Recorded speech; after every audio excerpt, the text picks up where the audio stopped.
Cardinals win. Cardinals.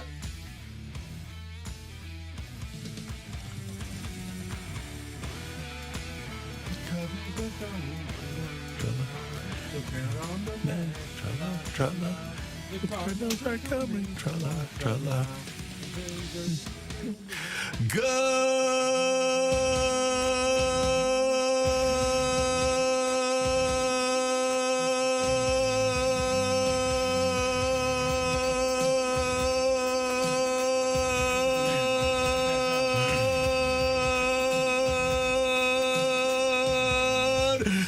Morning, everyone. And welcome to the opening drive on 101 ESPN in St. Louis.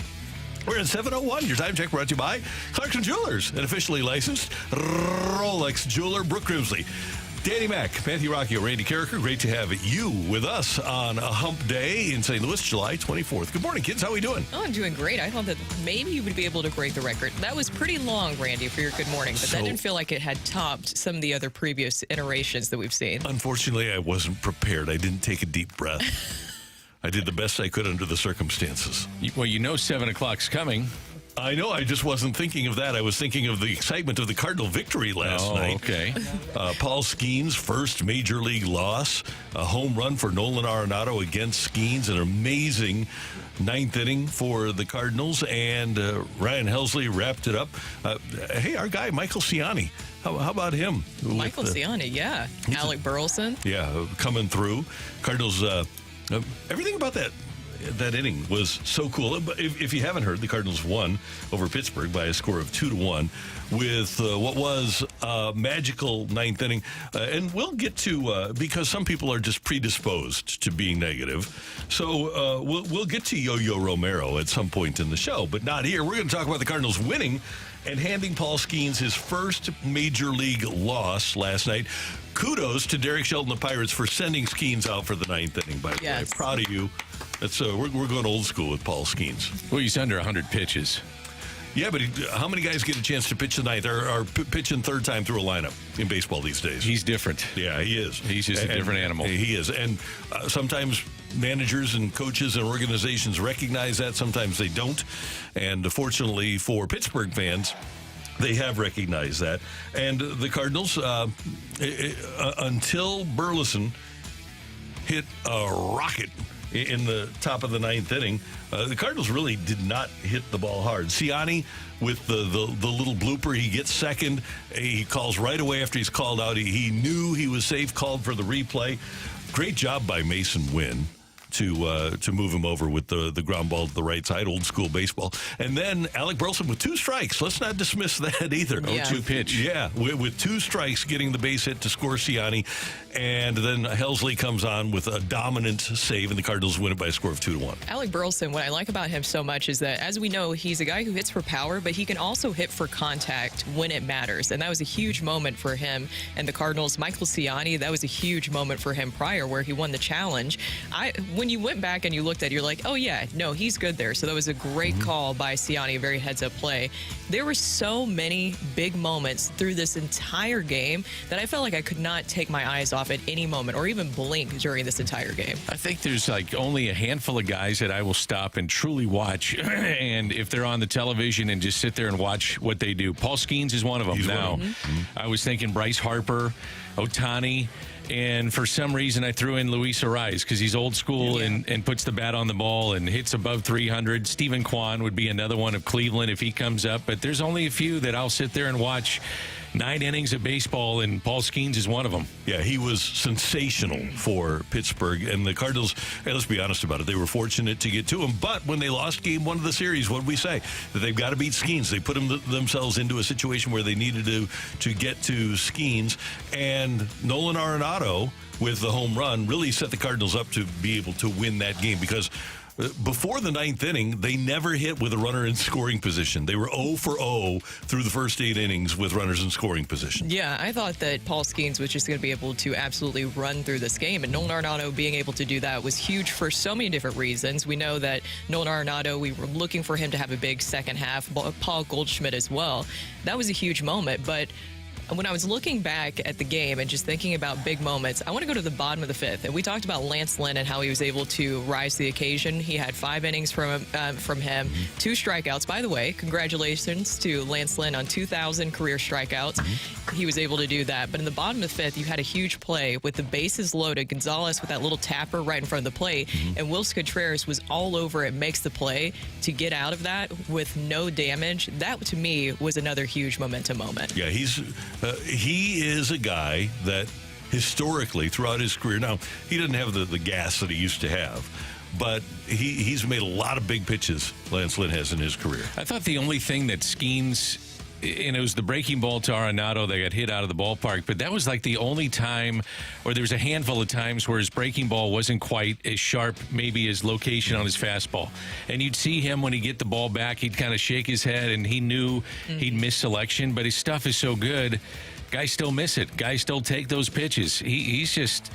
Man, is he something to watch. It was a great game, but man, is he something to watch. Yeah, he was great. And back to Lance Lynn, we were texting Brooke, and I was surprised that they didn't bring him back out for the 6th. Yeah. He did a great job, but he's the kind of guy that you can get to 100 pitches with Lynn. I don't think you have any problem at all.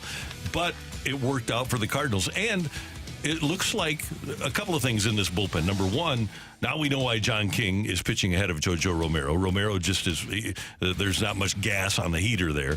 And you talk about gas on the heater, the Cardinal closer, Helsley, gets Palacios, Triolo, and Joe all swinging to get the save and, again, keep the major league lead in saves. 33rd save for him. 33rd. He has been so dominant, but there was just so much to like about this game. And talking about Paul Skeens, I mean, how incredibly efficient he is. It really makes me look forward to this matchup for the future and how we're going to continue to see him. But for the Cardinals to be able to pull out this win, Dan, you said it yesterday. We've seen so many crazy things happen in baseball. I think a lot of people, including myself, you're like, okay, Paul Skeens is going to be pitching tomorrow. There's no way the Cardinals will be able to knock him out of the game. And they found a way to do it with their young stars once again. Yeah, baseball's kind of weird like that, where it looks lopsided on paper, and then all of a sudden you find a way to win. Randy mentioned it. Maybe the key at bat in the game was Mason Wynn. And it'll go down in the box score as an out, but with a runner at second, Ciani, you have to get the ball in play. You can't strike out at that point. Now, he's bunting in that spot. That, to me, was like an extra innings game where why don't you bunt if you have, now, again, it's personnel, both the pitcher and the hitter and who's coming up. But if they get times, and I'll be curious in the future where you're in extra innings and Mason Wynn is up from the top of the order, why not bunt? Now, he didn't get the bunt down, which is something he needed to do, but got the ball in play, hit it to the right side, wound up being an out. But that was, to me, the key in the game. I mean, Ciani's double, obviously, is something that stands out. And 0-2 pitch to Burleson, and he gets a base hit. But Mason Wynn hitting the ball to the right side, that's old school baseball. That's little things that you have to do to win, especially in another one-run game, and especially with Paul Skeens on the mound that can dominate you. So that was huge in my mind. One of the things about bunting these days, you try to bunt against a guy like that. Oh, yeah. Or against somebody throwing 100 miles an hour. When the Cardinals could bunt in the 80s, and I will defer to modern baseball here, it's very difficult to bunt it. The same thing with, people talk about why doesn't Matt Carpenter go the other way? Well, when Matt Carpenter was going the other way and hitting the 55 doubles in 2013, and I had a couple of talks with Matt about this, he was hitting 94-mile-an-hour sinkers that he could just serve the other way. Now, with everybody throwing 98 to 100 up and in, it's hard to hit the other way. And same thing with a bunt, right? It's just not as easy because of the pitching as it used to be. 100%. And the other part is guys really aren't taught to do this coming up in the ranks. No. I mean, they're taught to swing the bat, hit for power. Average and strikeouts are kind of thrown out the window. You'd love to see a higher average, but you know what? If you're going to get the major leagues, man, you got to hit, and you're not asked to move runners over. You're not asked to play the game the right way, but last night he did, so kudos to him. Today, the Cardinals play at 11:35. Matthew Liberatore does get the start. Now, this is couched as a bullpen game. He'll be opposed by Martin Perez, who's 1-5 with a 5.61. If I were the Cardinals, and if I were Matthew Liberatore, I would go into this game expecting him to give me 5 innings. 5, 100%. You think so? Oh, yeah. And I think that you as a individual on the team, you have to take it on yourself after last night where the Cardinals used King, Kittredge, Romero, Fernandez, Helsley to cover the final four frames. You got to take it on yourself to say, I may get uncomfortable here, but I need to do this for the team one way or another. I got to get through at least 5. And I'm serious. I think that's the way you have to approach this game if you're Matthew Liberatore. Why wouldn't you? Do you think they have him on a certain pitch count? I think it's the eye test today. I would hope it's on the eye test. And they've extended him in previous starts farther than I thought they would. But he's capable of going 60 or 70 pitches for you. He's already done it this season. Yeah, I agree. Plus, he comes in plenty rested, so that's something to consider. Going back to Romero, and this has to be of concern for the Cardinals.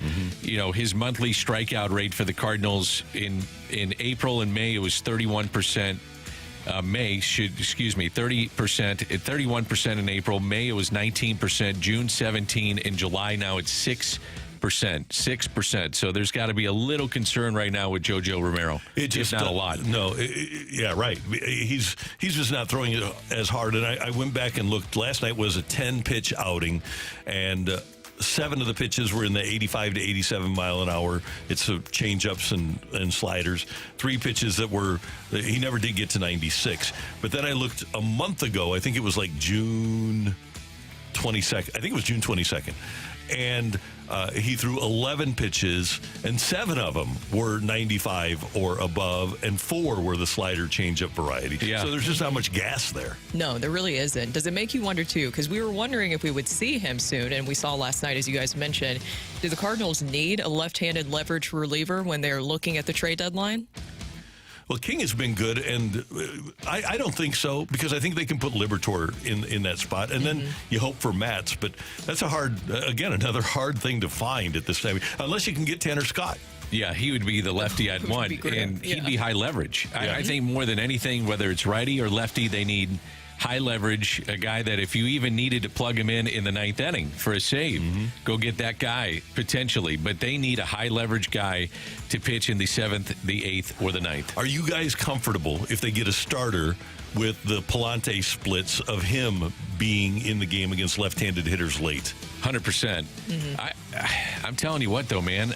Looking at the rest of the rotation and how Palante is pitched, I can't move him out of the rotation. I don't disagree. It's hard to disagree with that right now with his numbers. If you, though, acquired a starter, the guy that would be likely, though, to go to your bullpen is Andre Palante, because he's done it before and he's accustomed to that. And he doesn't have the contract. That's the other thing. You have 4 starters with starter contracts. You don't like it to play that way, but man, does it ever. That's reality, unfortunately. Yeah, absolutely. Cards and Pirates today, and later in the show, we're going to have a chance to play the lineup game, which will be fun. We don't get that much of an opportunity. By the way, we learned last night, the Flash apparently official, fantasy football back on 101 ESPN this year. BK is going to be the commissioner again. He says he's learning, and I asked if I could whine and moan for my $50 donation, and he said yes. So Randy, there was a lot that happened last year. Consternation. How did he survive that impeachment vote? I would like the intel on that one. I have no idea, because nobody else wanted to do the job. credit to him for that. Coming up, it is Hump Day. It's Ask Uncle Randy Day. Get your text in 314-399-9646. 314-399. Yo ho! Yo ho! Okay. Oh, there it is. Early on. Done. Early on. So I know the Cardinal players are listening in the clubhouse right now, and if you're concerned about getting traded and you need to know about moving and stuff like that, you can text in, or if you just are living life and it's the summer months and you have job issues, you have relationship issues, that's what Uncle Randy is here for, to talk to you about that next on 101 ESPN.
9646. It's Ask Uncle Randy on 101 ESPN.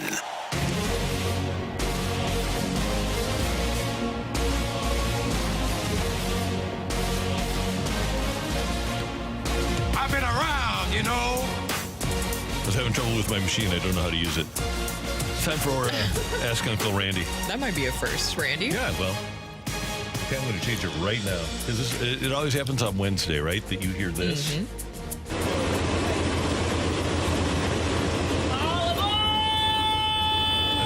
for the panic bus. That's for the panic bus. All right, it's fixed now. It sounds like an ocean at first. It always throws me off. It kind of does. It's the bus. Now, hopefully, at 8:38 or 8:39, you'll hear. There we go. All right. Hopefully, I said. Matthew, let's get going. What do we got? Dear Uncle Randy, my girlfriend really wants to start playing golf, and she's asking me to help. However, when I do give suggestions, she takes them as criticism, and it gets very, let's just say, tense or combative. Please offer a solution that doesn't involve $2,000 in golf lessons or losing her to some local creepy pro. Help! Okay, number one, don't worry about losing her to some local creepy pro. And $2,000, you don't have to pay $2,000 for lessons. You can go over to Family Golf. You can go over to Crystal Springs Quarry and learn from the people over there. It doesn't cost that much. Couple of suggestions, though. Never give a tip or a suggestion to anybody that you're playing with while you're on the course. Give those suggestions while you're on the driving range or on the putting green. And then the other part of this is, unless you are a pro, you shouldn't be giving her lessons. You might be a really good golfer. You might be a great golfer. But you're better off, if she gets upset by you giving suggestions, having her learn from somebody whose job it is to teach people how to play golf. It would probably be best for the relationship to have somebody else helping there. Yeah. So, Go find Adam Betts. yeah, Just go find Adam Betts down at Family Golf and Learning Center. He'll hook you up. they'll help you out. Yep. Wearing the hat right now? Yeah. Brooke is representing Family Golf. So, yeah, there's a lot of good nice. places Nice hat. to I'm to learn. competing with you with hats. Yep. If you visit our Probably. buddy Bummer is a great teacher over at Whitmore. There's so many great people out there teaching golf that you should take advantage of some of the pros that are out there. And it's not $2,000 to take lessons. Did you guys teach your kids how to golf at first? Or did you I go did. ahead and hand it over to somebody else? Well, I had it. I have my kids in clinics. Okay. So they're with like 8 or 10 people. And by the way, that's a good way to go too. If she does a Saturday morning clinic at any of the places locally, it's very inexpensive. We had our kids with like the plastic clubs and the big golf balls and just let them whack it. And then we got them some lessons and clinics and things of that nature and let them have some fun. Should be fun. It's supposed to be fun. Yeah, no doubt. Not pressurized. Although golf's really tough. Golf is hard, man. Golf's a hard sport. Dan, the ball isn't Believe me, even I know. moving. I know. It's not Paul Skeens coming at you with a golf ball. Okay, here's another idea for you. Is this from a 314-636, Matthew? Can you go back? Lost the... Okay. Well, here's the thing. Just Google St. Louis Community College, and she can take lessons for like $100 for 5 lessons. Do it for you. Yeah. Okay, good. So do that. Just Google St. Louis Community College, and they teach out at ranges, so Yeah. you can do it that way too. Oh, nice. That works.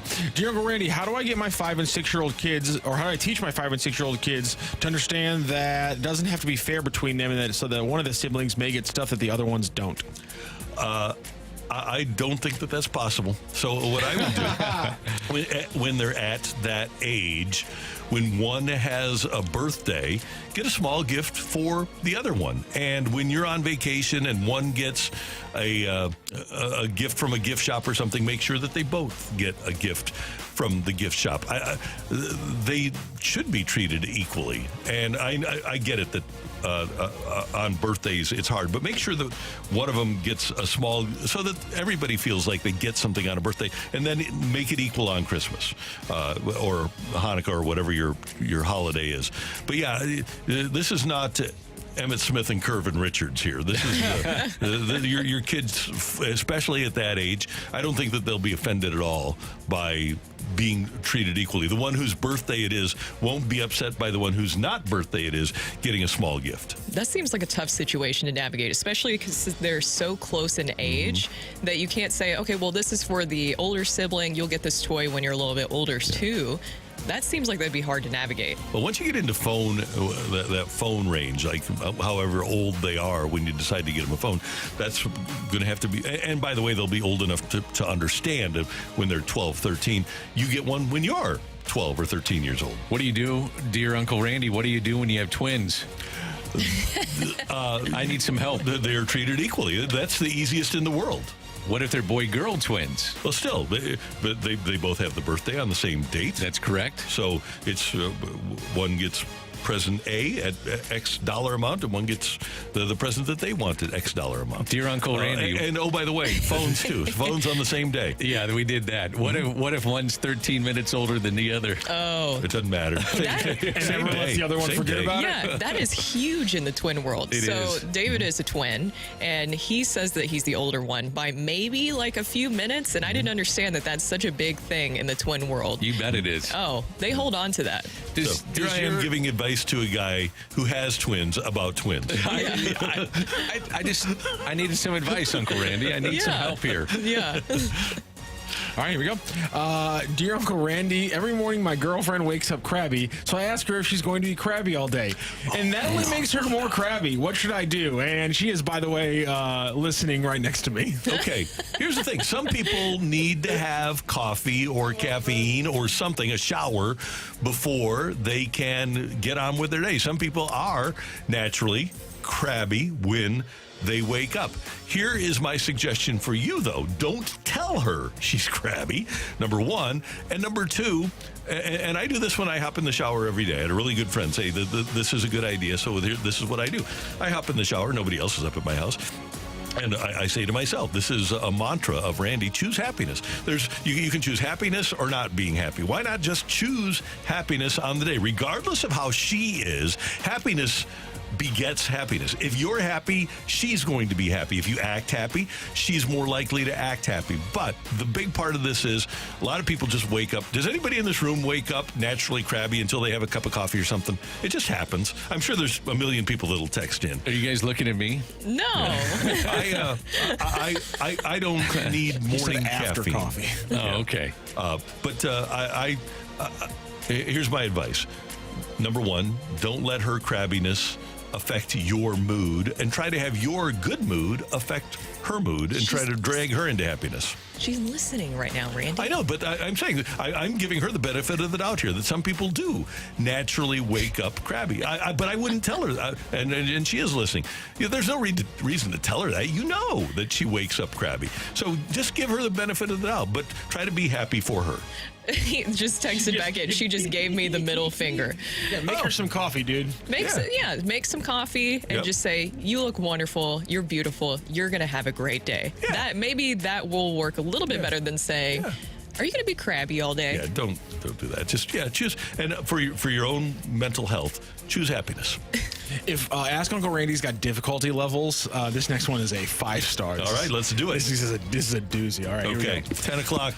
Self-employed. No, it's bigger than that one, I think. Wow. Uncle Randy, my wife and I have been together for 14 years now, married 8 years, and we have a 4-year-old daughter, and we're trying to have another kid in a non-traditional way. We have a non-sexual marriage. She knows my frustration, and she knows how patient I've been to the level that I've asked for an open relationship, and she says no. What do I do? Counseling, I think, would be a good way to start difficulty. here. Yeah, I think counseling. That's kind of that is a 5-star. Now, That's what I'm saying, man. yeah. This is That's why I held it. Here's this the is thing. heavy That's what for I'm saying. 727. So you are basically at the core of a marriage here, though, and this is serious Ask Uncle Randy stuff. If you're going to have that sort of a relationship, then there's no reason to have a kid in a non-traditional way, because you're missing out on the core intimacy of a relationship, and you do and she doesn't. Some people are just that way, but my opinion is it's foolish to try to have a kid if you feel the way that you feel, if you don't think that you can succeed happily at this relationship. Did you guys get that impression that he doesn't feel like he can succeed happily at this relationship unless things change in the bedroom? Yeah, that's what I'm gathering. Also, the open relationship. Bingo. That was interesting, Randall. The open relationship. I don't think she's on. If she said no, so that's why you have to go to counseling. If she's saying no and she's not going to give you what you need, then I think there has to be some sort of a resolution. Yeah, I think counseling would be the best advice here. And open relationship, has there ever been an example of that completely working out? I don't know. If you want the relationship to stay together, because I assume he still wants the relationship to stay Seems together. like it. Yeah. So, yeah, that's a great question. I can't think of any examples. We'll have to ask. Text line is open. Well, now I'm afraid of what we'll see on our little sports show here. I mean, you did say any life problem, Randy. Yeah, so you opened the door to that.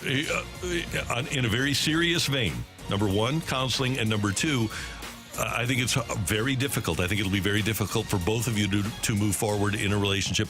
And I would not bring, under the current circumstances where something as important as what you want and she doesn't, I think it'd be really unfair to a kid to bring it into that relationship.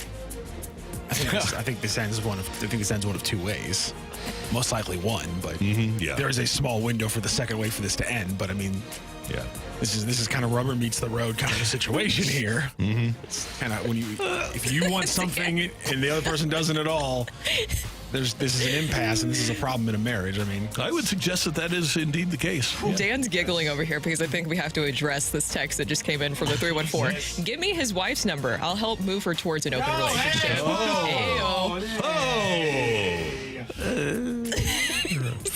Oh man. Together, married for 8 years, together for 14. Yeah, so that's hopefully you can reach some sort of a consensus there. That was a good one. Let's get one more in. That was a good one, Randall. Let's do it. Let's get a palate cleanser. Palate cleanser? Yeah. Well, we got two different ones here where people say they've seen you out about in the town, Randy, and they're wondering what's the protocol. Are you annoyed when people walk up and talk, or do you enjoy that? Somebody even asked, I saw you at a Culver's. I wanted to buy you a custard. What's your favorite flavor? Okay, number one. Were you at Culver's on Sunday? I think that's what the text asked. Culver's on Manchester. Yep. I was there. He was there for National Ice Cream Day. Yeah, with Moose, right? Nice. Moose had his ice cream on National Ice Cream Day. So, yes, you don't have to buy me anything, but I would be thrilled if you would just come up and say hi. So I was at Mobile on the Run this morning, ran into a gentleman, an officer named Gary Baxter, and had a little conversation with him. He listens every day. Gary, thank you very much. I never will not talk to you because we're friends. If you are taking the time and making the effort to listen to this show, we're friends. So you can come up and talk to me anytime, wherever you see me. It doesn't make any difference at all. No. Essentially, they're your customer. Right, Yeah. right. But hopefully we're even more. Hopefully there's an emotional, for me, there's an emotional attachment to you as the listener. And I hope that you feel the same way because you're getting up with me every morning and I try not to be crabby. You never crabby. Going back to the first part of Ask Uncle Randy. Not being crabby. Did you say I'm never crabby? You're never crabby. Oh, hell. Wait till the fight with some tricky questions come in there. That's where the crabbiness comes out. That is true. You get a little crabby if you lose or if there's a WNBA question. You There get a has little not crabby on that. been a WNBA question in 3 years. I was going all Mark Sauer on you. Oh, yeah.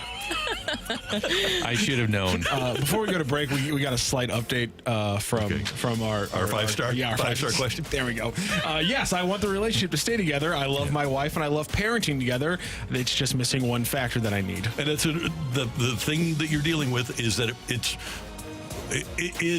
one of the most important factors. It's a core factor in any relationship that deep, especially if you have kids. So that's why I said counseling first. And there are tons of marriage counselors out there. So I would suggest that you do that. But I think that's a problem that you need to solve, and it is a problem before you bring a kid into the situation. I think that's the best advice. Counseling, marriage counseling is the best option because sometimes you actually get to more of the root cause and you are given space to actually hear each other because there's usually something else that might be bubbling under the surface that could be a part of what's going on there. And sometimes counseling just doesn't work. I think 50% of all marriages wind up in divorce. So clearly, counseling doesn't always work. But give it a shot. But getting there is the first step to a resolution. Take your or car. an answer. Take a car. Uber over. Yeah. It's just, What's wrong with you, Matthew? So, Just he said listening the to first Randy? step, and then he says Uber. and can I, one more little piece of advice for 5-star. If you do wind up in counseling, okay, at some point you're going to be asked, so I will give you your answer right now. This is not about my blanking parents, okay? Because you're going to be asked. So just say to the counselor, okay, this is about me and this is about her. This is not about my blanking parents, okay? So let's just move on from that and move on to the problems that we're dealing with. Okay, thank you. Sometimes though, they're just trying to get to the root cause of issues, Yeah, Randy. I know it always comes up in counseling, but It's preposterous. You're paying what, a couple $100 an hour? And that's why. It's so that they can spend an hour talking about your parents. That's why. talking about your parents. Yeah. Am I wrong? It does happen a lot, yes. Thank you. I do understand what you're saying. But either way, I think that marriage counseling, great opportunity where you both can feel heard. Good way to start. How about that Paul Skeens last night? Yeah. How about that? Does Paul Skeens change the trajectory of the Cardinals-Pirates rivalry? That's next on 101 ESPN.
Hey, I want you to know about my friends at Chesterfield Fence and Deck. You know, they've been in business, family-owned business, for 56 years. And you don't stay in any business for 56 years unless you're doing things right. And they're all about quality and professionalism, and they're all about taking care of people in St. Louis with everything they do. At Chesterfield Fence and Deck, they've got the best and longest-lasting outdoor products available.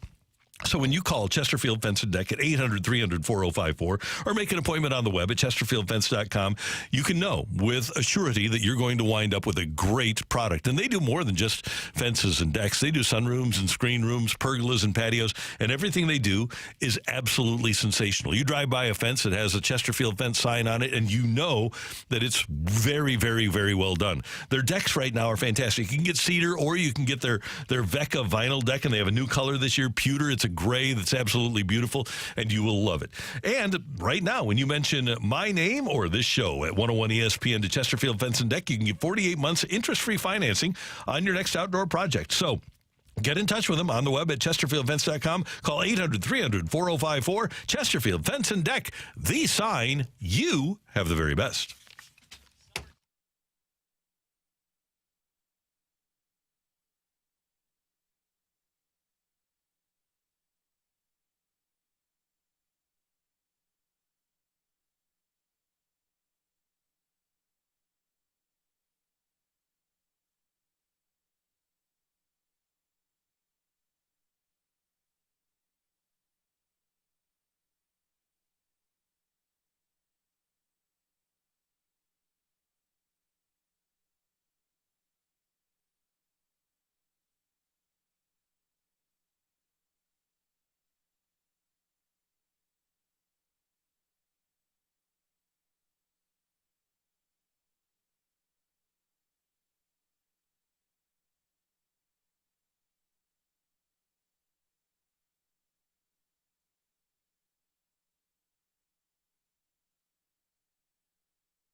This is Rocky with your Sports Center update, driven by Johnny Londoff Chevrolet and Johnny Londoff Autoplex. The Cardinals walk away with a 2-1 victory last night over Paul Skeens, handing him his first career Major League Baseball loss. He had a pretty good game, though. 8 1/3 innings pitched, 4 hits, 2 earned runs, 8 strikeouts, and a home run allowed to Nolan Arenado. Lance Lynn, the starter for the Cardinals, went 5 innings, allowed 4 hits, 3 walks, and 2 strikeouts. Cardinals are back in action with an early game today for Game 3, 11:35, as they go for the win in the series. It'll be Matthew Liberatore, the lefty for the Cardinals, facing off against Martin Perez for the Pirates. Perez on the season is 1-5 with a 5.61 ERA. That is your Sports Center update, driven by Johnny Londoff Chevrolet and Johnny Londoff Autoplex. See them at londoff.com. Chevy, together we drive. Are you kidding me?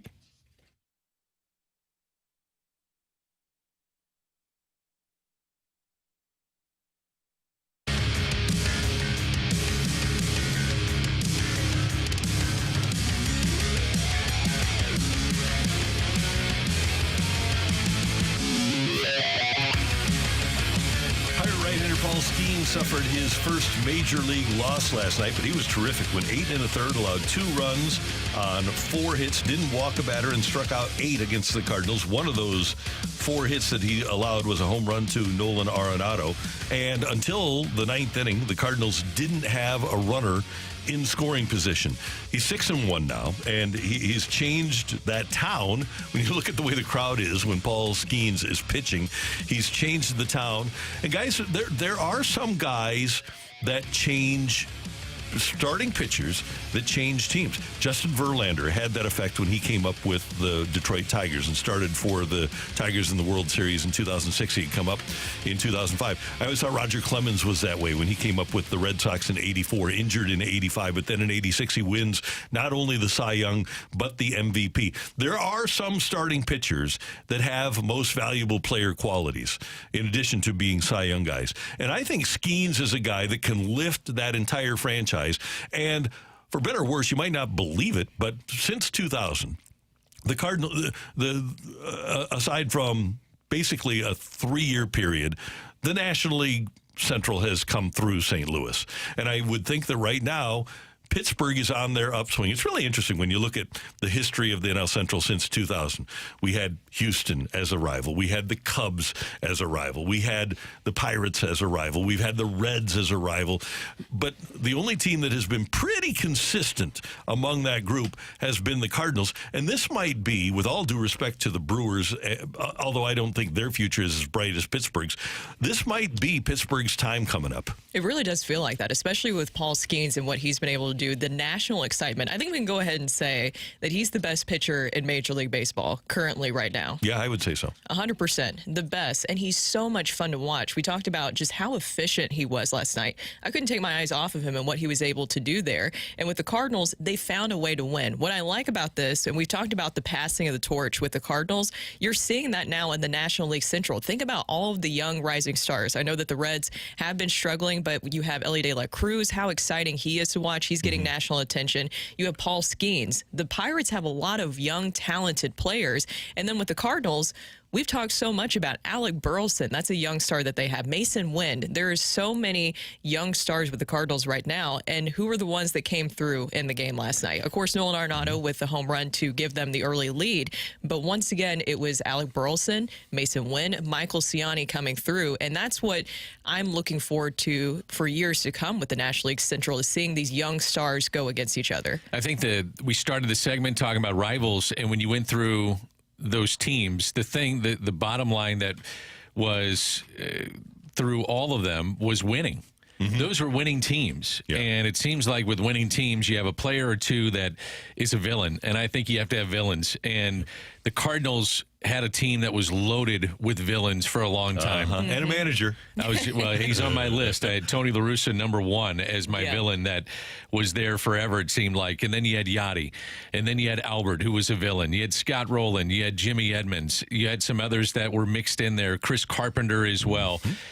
Izzy, they were loaded with talent. And I think that if you want to have a true rivalry, both sides have to be winning. Unless you have Yankees, Red Sox, and both teams are down and it doesn't matter. Or in this case, the Cubs and the Cardinals. But the one underlying factor of having a great rivalry is winning. And if those teams win and Paul Skeens is the face of that, then he becomes kind of a villain as you move forward. But the bottom line, the constant with all those teams, they're all winning franchises at that time in history. And Dan and Brooke, you both talked about how you can't take your eyes off this guy.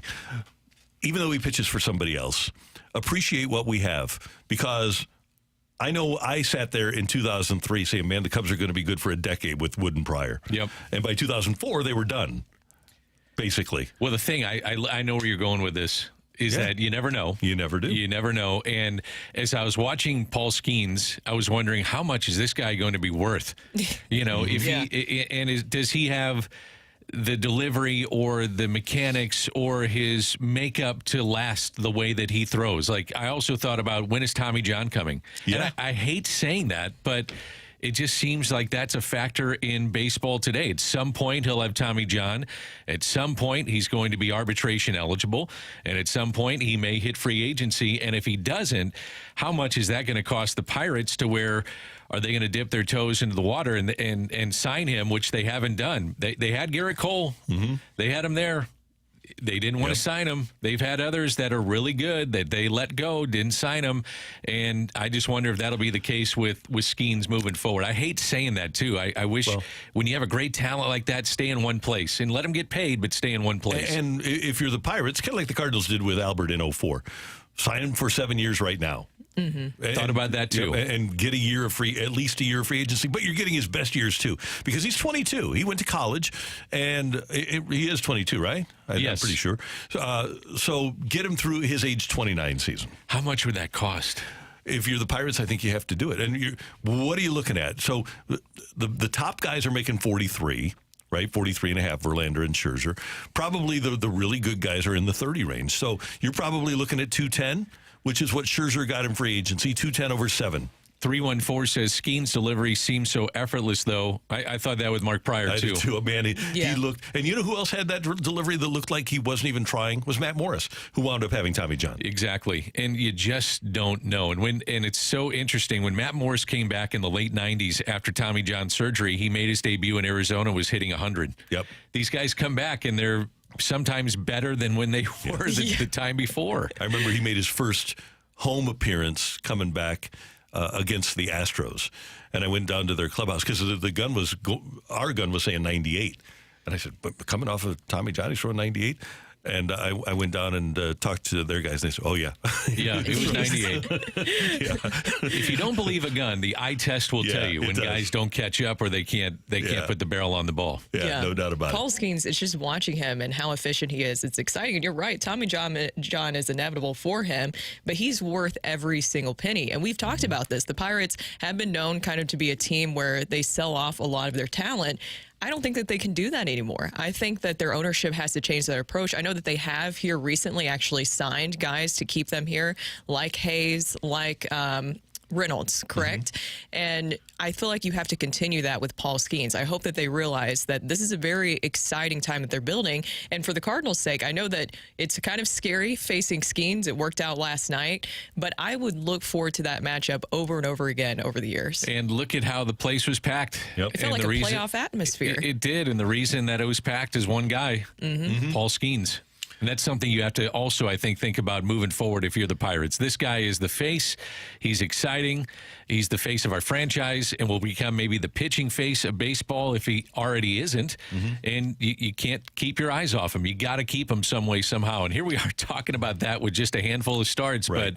But that's how good he's been. Okay, let me ask you, because I just said $210 million for 7, okay?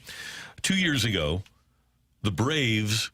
and Spencer Strider was having a great year, leading the league in strikeouts. They signed him to a 6-year, $75 million deal. Is that a good comp? And you know you're going to spend one of those years with Tommy John. Is Spencer Strider as a rookie a good comp to Paul Skeens as a rookie? Put it this way. If I'm the Pirates, I use that comp. And if I'm Paul Skeens' camp, I say, not a chance. Even though it's a great comp, Randy, because, Strider's awesome. And when he's healthy, he's blowing people away. But I don't know, man. This guy's kind of on a different stratosphere in my mind. He is, and he's fun to watch. The mustache, seeing fans who are wearing now the mustache, it's become so recognizable. By the way, Skeens hadn't lost a game since May 25th of 2023 when he pitched for LSU against Arkansas in the SEC tournament. That's hard to believe. Yeah, that's amazing. Coming up next year on 101 ESPN, we've got Take It or Leave It. Get your text into the Air Comfort Service text line, 314-399-9646, 314-399-YO-HO. Dan already did it. Dan already did it. Yeah. Take It or Leave It next on 101 ESPN.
One of the great iconic institutions in the St. Louis metro area is Lindenwood University. I attended Lindenwood, so did Danny Mack. It's been around since 1832, and they've been educating the St. Louis region now for almost 200 years. And they do such a great job of getting you a great education. They have traditional and online programs available for every stage of your academic journey. And as you start it, know that Lindenwood awards over $30 million in scholarships and grants every single year. They have an exciting Division I campus experience now with football, men's and women's basketball, baseball and softball, soccer, all kinds of great sports to attend and participate in, plus over 50 student clubs and organizations. So if you're a youngster in high school that's looking for a place to go to college, if you are the parent of somebody who's looking for a place to check out colleges, check out Lindenwood University. You can learn more by going to lindenwood.edu, and you can set up your tour today and tell them Randy sent you. It really is a great place to learn. I learned there, and I think you'll like it too. Lindenwood University, a St. Louis tradition unlike any other, at lindenwood.edu.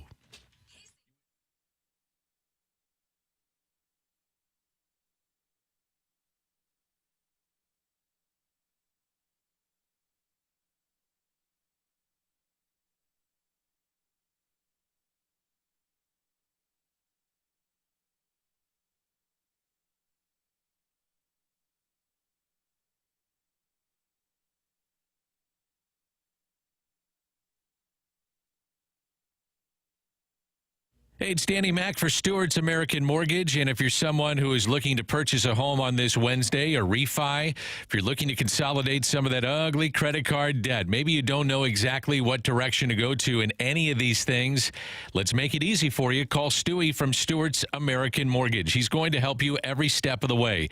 If it's a new home you're looking to purchase, he'll get you to the closing table fast. Try 10 days. And he'll get you the best rate possible. And he also has the bagel loan, and that can help you out too. What's the bagel loan? If you borrow $200,000 or more, there's no underwriting fees, no appraisal fees, no title fees, no lender fees, and no closing costs. Stewart is your guy. He makes it easy. Any questions on rates, the industry, the trends, give Stewie a call. Call him directly on his personal cell phone. Here's the number, or you can text him. Write it down, 314-324-4440. 314-324-4440, or you can Google the bagel loan. NMLS number 226715.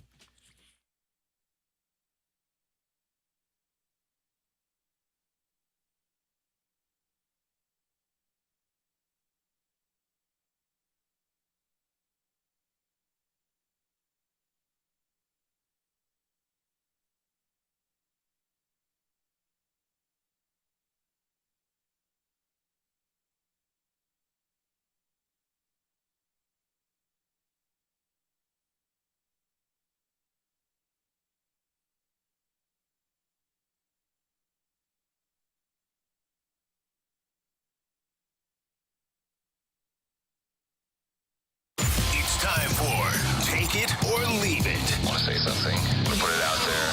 If you like it, you can take it. If you don't, send it right back. Get your text into 314-399-9646 and give us your Take It or Leave It. Brought to you by Gloria Lou Realty. Visit GloriaHasTheBuyers.com and start packing. That's my final offer.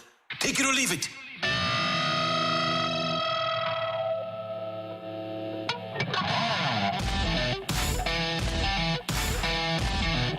It is time for Tioli here on 101 ESPN. Brooke, Dan, Matthew, and Randy, and it is time for Take It or Leave It. Okay, guys, Charlie Woods misses the cut at the U.S. Junior Amateur. Now, Charlie is only 15 years old, so he's still got some time to go to become a great golfer. But take it or leave it. One day, we see Charlie Woods, without an exemption, earn a spot on the PGA Tour. You just took what I was thinking. Oh, sorry about that. No. The exemption part. Mm-hmm. I could see him getting an exemption of like the Genesis, which is Tiger's tournament. But outside of that, I'm not so sure. Now, there's a lot of room for growth here because a lot of these players go to college. Look at the guys from Texas Tech that have been so good, and they're 22 years old. So he's got 6 to 8 years to get it going to potentially be on the PGA Tour. Then you have the Korn Ferry you could qualify in. I'm going to leave it. I think he does make it at some point. That being said, though, Dan, you see a lot of youth golf and have boys and girls. It's so good. It's unbelievable how many really, really good young golfers are out there. They're shooting under par all over the place. Yeah. I mean, there's freshmen in high school that are competing with seniors in high school shooting under par. And I mean, like 3 under, 4 under, and by the end of the tournament, it's 6 to 8 under. It's crazy how good these kids are. And you talk about the Korn Ferry Tour. To get on the PGA Tour, it's a 6-day tournament, right? Where one shot either way can cause you to either make the PGA Tour or not. It's a razor's edge to be on the regular tour or the Korn Ferry Tour. It's so intense to get your PGA Tour card. I don't know if a lot of people realize that about how hard it is. So I'm going to have to leave it because I think you give him time. He has plenty of time to continue to grow and develop as a player. And I hope that maybe one day he'll be able to reach that level. But you're right, especially if you go to college, there's time to really build up your resume and continue to grow as a player. John Daly's son, by the way, is a pretty good golfer. Yeah, we don't talk enough about him. No, the attention goes to Charlie. Exactly. All right, Kyle Shanahan said that he offered Bill Belichick a coaching job, anyone that he wanted with the 49ers, I assume, except for his own job. But Bill Belichick politely turned it down. Take it or leave it, Belichick will not coach again. I am going to leave this. I'm going to say that somebody is caught up in the mystique of Bill Belichick, and I'm going to say either Jerry Jones or the Johnson brothers with the Jets are able to lure him back. I totally agree with that, and it may even happen in the middle of the season. You know, he's doing some TV. He's staying prominently out there. You see him every Sunday, if not more, and I would agree. I think somebody would be interested, and then the allure of Bill Belichick would bring you in. Yeah, and he's got his posse out there. McDaniels isn't working anywhere this year. I don't think the nut job former Lions coach, Matt Patricia, I don't think he's working anywhere this year.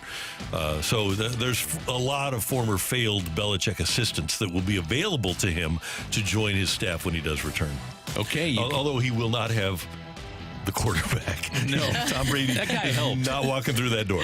Okay, you can add Olympic torchbearer to Snoop Dogg's crowded resume. The American rapper, best-selling artist, active entrepreneur, constant face in all forms of entertainment was selected to carry the Olympic torch in northern Paris on Friday ahead of the opening ceremony. Take it or leave it, he should be left out of that, and it should go to the athletes in the Olympics. I'll take that. Yes. I think so, too. I disagree. Snoop is probably the greatest torchbearer in America. That's true, too. Wow. I say this. That was so Randy-esque. I Well think he done. should be left out, but I love Snoop. I mean, I'll definitely, out of all the torchbearers, he's the one I want to see. Yeah. I love him too. And how about Snoop becoming mainstream? It's one of the great stories in incredible. America. It's incredible. And Yeah. just the fact that Snoop and Martha Stewart are good friends. It's one of the great awesome. stories in American history. So interesting. Cookbooks that they have together, a lot of different materials that they have together that they've worked on. Yeah. So I'm confused because also you have LeBron and Coco Gauff, right? And so Snoop Dogg will be with them. He's going to be in northern Paris, so at some point he's going to have to transfer the torch. Okay, yeah. So I don't know if it goes to them directly or if there's some other people in between before it gets to the two that will light the Olympic torch. It kind of makes some sense because we're talking about it. I understand that Exactly. maybe from that aspect of people getting them talking, sometimes even bad press is good press. And maybe he's that's what it worldwide, is. too. Yeah. That's the other thing. I've So seen, it's- was it Kevin Hart and him who did some different sports commentary? They've done a The lot last of Olympics that. they did, yeah. It's hilarious. Yeah, it was hilarious. Actually. Yeah. The best thing ever also is Bic did a campaign where Martha Stewart and Snoop Dogg were doing a thing of lighters, and she's like, Yeah. it's great for lighting candles. And then Snoop's behind her like, and other stuff. And it's just unbelievably perfect. Danny, do you Yeah. do yours? Yeah, that I was just his. did Snoop Dogg. Oh, yeah, Yeah, sure. he's- Sorry. And I don't want to skip anybody. Take it or leave it. With Palante dealing recently, the Cardinals pivot from a number 2 starter at the deadline and go after offense and bullpen help instead. Make a deal for Rooker would be big. He has a lot of club control and be a top offensive player for them right now. I'd love to see him. I don't think you're going to get him, and I think the price tag for him would be immense. For instance, a team like Seattle needs a ton of offense, and I look at them being a team that goes out and gets offense. If you look at the Pirates last night, they need offense. They need some offensive help. It's an interesting point that the texter brings up. It's something that I've talked about a lot. I think Palante has settled the rotation, certainly, in the last month. But I keep going to bullpen help, and I think it's going to be easier potentially to get some bullpen help than it will be. May not be a frontline bullpen guy. It might be somebody that can stabilize that a little bit, but I look at the bullpen and a right-handed bat in their lineup is maybe 1-2. I'm just trying to be realistic with this. I agree. Rooker, everybody's going to want him. Absolutely. There's so many teams that are looking for outfield help right now, including the Dodgers. I saw there was a report last night that maybe they'd be interested in Randy Rosarina. That'd be another On it. one. Tommy Yeah. Pham would be another one. There's some other guys out there. Kevin Pillar, who we've talked about. So there's some Robert bats out Jr. there. That's another one. What happens to Vladimir Guerrero Jr. if he would be on the move? He would. The Yankees were interested. I wonder if the Blue Jays said they weren't going to sell. I wonder if they've changed their thought process. They've got one more year with the guys, the big bats that are under contract. If they say, okay, it didn't work this year, but we'll give it one more year and then sell off if it doesn't work next season, which could be on the table for them. Yeah. By the way, Brent Rooker, Oakland got him off waivers from the Royals. Yeah. Here's a different way to fix the offense. Take it or leave it. The Cardinals should just bunt every time they have a runner on second with no outs. I don't know if every time, Yeah, but it's not a every bad time. play. It's a good way to score a run. I think the bottom of the lineup is like Siani. he can bunt. He can, yeah. Now, he picked up the double last night, and the thing is, though, I think that you have to look at him in those situations to bunt. And I think Mason Wynn can do a better job bunting, too. It was, as Randy said, it's harder than ever to bunt, and you're doing it against maybe the best pitcher in the league in Skeens. That's not an easy thing to do. I think the Cardinals would be well served, and I bring up a lot of names, but they would be well served to have a guy like Vince Coleman in spring training with them, who's a very good bunter and also a great base runner. With the athleticism on this team, and Vince understands the science of stealing bases, I can't imagine that would be a bad thing for these young players. I would imagine Ozzie could help you bunt, too. No doubt about it. That's Maybe another one. as good as we've had. Yep. Take it or leave it. You would you trade the free Zoo for Paul Skeens and probably throw in the Magic House as a kicker? Yep, take it. Give him a part of the arch. Yeah. What Just a else? part. Just a part. Well, because we have to keep it for Shohei Ohtani. I mean, other prospects, Mbappe, of course. Mbappe. So you have to be able to keep some pieces in order to garner more talent. That's true. Give me the free Zoo. That's where I took my kids like every other day when they were little in the stroller. I got to have my free Zoo. Yeah, well, so you aren't giving it to Skeens? No, I'm not. Okay. Do you just imagine rename it? how great the Skeens, traffic St. Louis? in Forest Park would be if the Zoo wasn't there? It would be amazing. I love the zoo, though. I do, too. I love it. But listen, I'm not saying I don't love the Zoo. I'm saying I don't like the traffic that it creates around the park when I try to go to the park on a Saturday. That's all I'm saying. But can you imagine how free the park would be? Oh, it'd be amazing. Well, there'll still be people around there enjoying the park. Yeah, but not as many. Take it or leave it. Burley will get MVP votes at the end of the year. I'm going to leave that. Yeah. I'm going to leave it, too. He's on a hot streak. Now, if there was an MVP since June 1st, he might be the MVP of the league. Can we petition for that? Yeah. Midway point MVP, 2-month MVP, something like that. Ohtani's got that wrapped up pretty much, doesn't he? I would think so. Yeah. What about Rookie of the Year voting for Mason Wynn? I think he's definitely in the conversation. He leads shortstops in defensive runs saved. The way that he's played, Skeens is going to get it. Skeens is going to get it. As long as he stays healthy. But I think that Wynn will get some votes and be in the conversation for sure. There we go. Take it or leave it. The Cardinals will acquire Fetty and Pham in the same trade. Oh, that'd be so funny. I'm going to leave it. But I'd like to see it. It'd be fun. That would be fun. I'm going to leave it. That would be interesting to see. So I want to see the team meeting when Tommy Pham gets here. I think Tommy would just fit right in. A bunch of veterans. Yeah. It'd be fun. So he could make a difference in the playoffs. Thank you, Matthew. Thank you, Randy. That is Matthew, and that is Tioli. Coming up, which Cardinal trade rumor doesn't make any sense? Our fresh take coming your way on 101 ESPN.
Guys, we all want to be the best for our family and the best for ourselves. And a lot of times you can't be that guy if you don't have the energy that you need to get through a typical day. You can have more energy, though, and you can have a better attitude, and you can be the very best for your family by getting in touch with Mentality. Because if you're dealing with low energy, low motivation, maybe you are tired and anxious, Mentality knows that part of the problem could be low T. Low testosterone is an issue with every single male. After the age of 30, your testosterone level drops, and your testosterone is where you get your energy from. At Mentality, they're going to check your testosterone level, and then they've got an FDA-approved testosterone treatment that they'll apply every week and will allow you to have your testosterone level be back to where it was when you were in your 20s so that you can have the energy that you had when you were younger. And at Mentality, they're going to work with your insurance company to make sure that your out-of-pocket expenses are as low as they can possibly be. Thousands of St. Louis guys have benefited from Mentality, and you can too. Go to lowtusa.com and set up an appointment at one of their clinics, either Chesterfield or South County, and get back in the game. I'll be there this afternoon. Get to know Mentality.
Randy, and at this time of year, we are 1 week away today from yesterday actually was the MLB trade deadline. It's 6 days away now.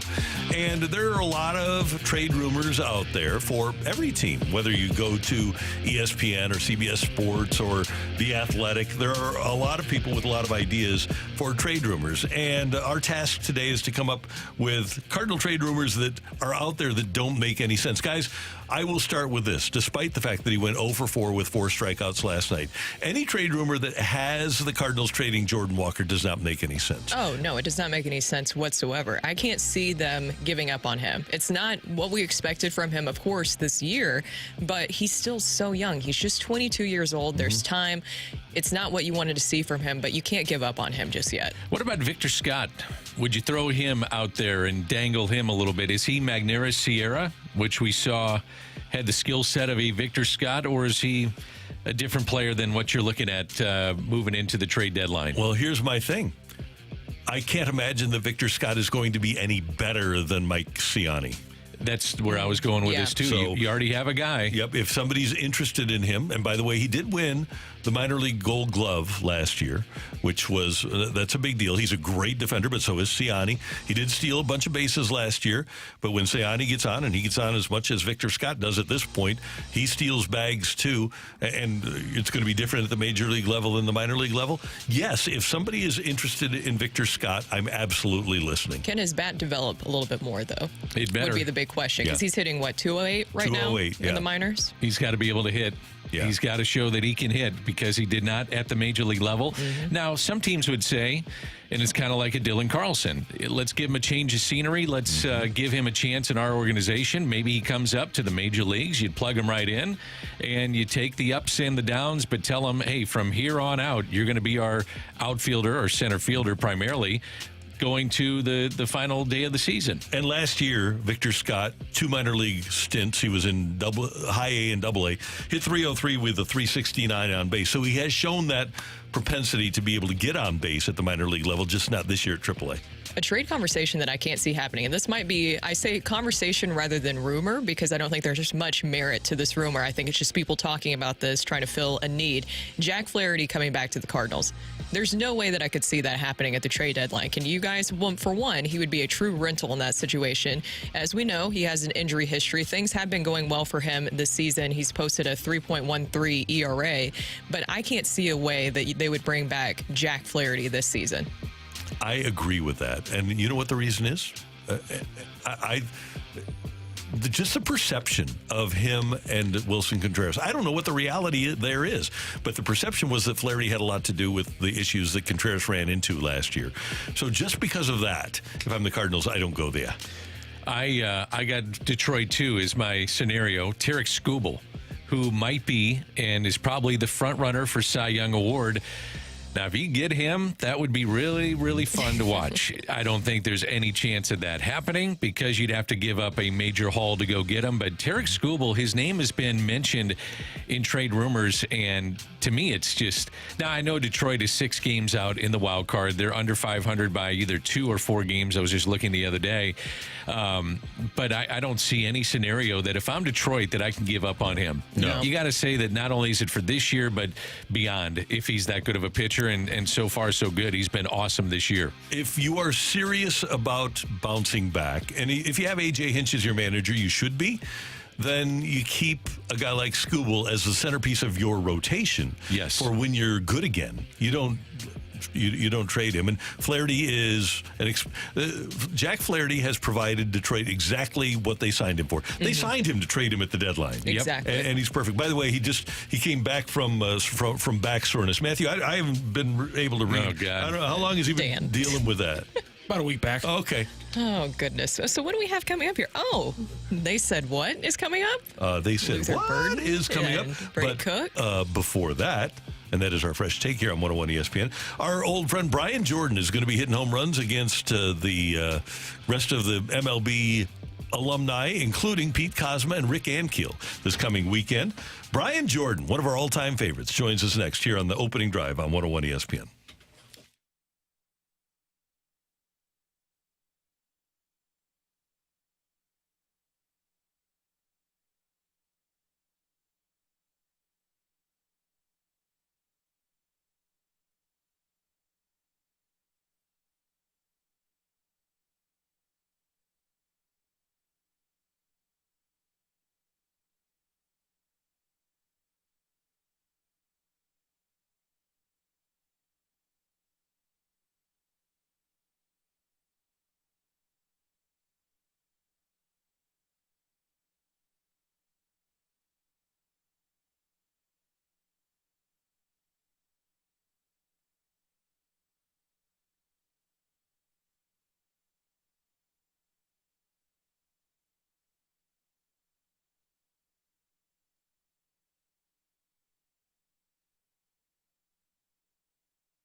Jordan hits one high and deep into left center field, way back there. And this one is gone, a home run. With Brooke Grimsley and Dan McLaughlin, I am Randy Carricker, the 2023 champion of the Brian Jordan Foundation Charitable Golf Tournament down in Atlanta. And it's great to go to the Celebrity Line. BJ's going to be here in town for a home run derby later this week. He was in town earlier in the summer for the Demetrius Johnson Charitable Foundation Golf Tournament. And one of my all-time favorite Cardinals, Brian Jordan, with us on 101 ESPN. Good morning, sir. How you doing? Good morning, guys. How are you? Everything's going great here. Thanks for putting me on Tony Womack's team, by the way. I hooked you up, Randy. I really did. You did. Thanks, and we're looking forward to October again for your Foundation's golf tournament. You guys do it right. And I know there was, you were debating last year. Are you still in the Atlanta area in 2024? Yes, we are. Actually, it's a little different, though. On that Sunday night where we hung out at Chateau Lawn, we'll actually be at Top Golf this year, having fun, talking trash as usual, and just setting up Monday's golf tournament. So. All right. Looking forward to it, and I will be there. Okay, let's get to the home run derby. When's the last time you picked up a bat? Well, I plan on picking up one today as I get my Peloton to try to get in shape for Saturday Wet Derby. Brian, I have a feeling that you will do just fine this weekend. I'm looking forward. I'll be out there actually this weekend too, so I'll be looking forward to meeting you in person. I have to ask you, because I'm just so fascinated by your story about being a two-sport athlete. We really don't see that much in professional sports. Do you think we'll ever see again another two-sport athlete that can play at the highest level in two sports? I really hope so. I try to preach to kids today, and the parents, play multiple sports. You become better athletes. You use different muscles, and you keep your options open when it comes down to making a decision for college. I truly hope so. I don't think so, because everything is so specialized now. Every sport, coaches want kids to play year-round. It's a shame that that's happening, and parents are letting coaches get away with that. But it's sad. It's sad, because I think kids should play different sports year-round just to stay busy, for one, stay out of trouble, but also become better athletes. And it's all about options. You got to keep your options open. Now, do you have any more children's books coming out? Are you working on any?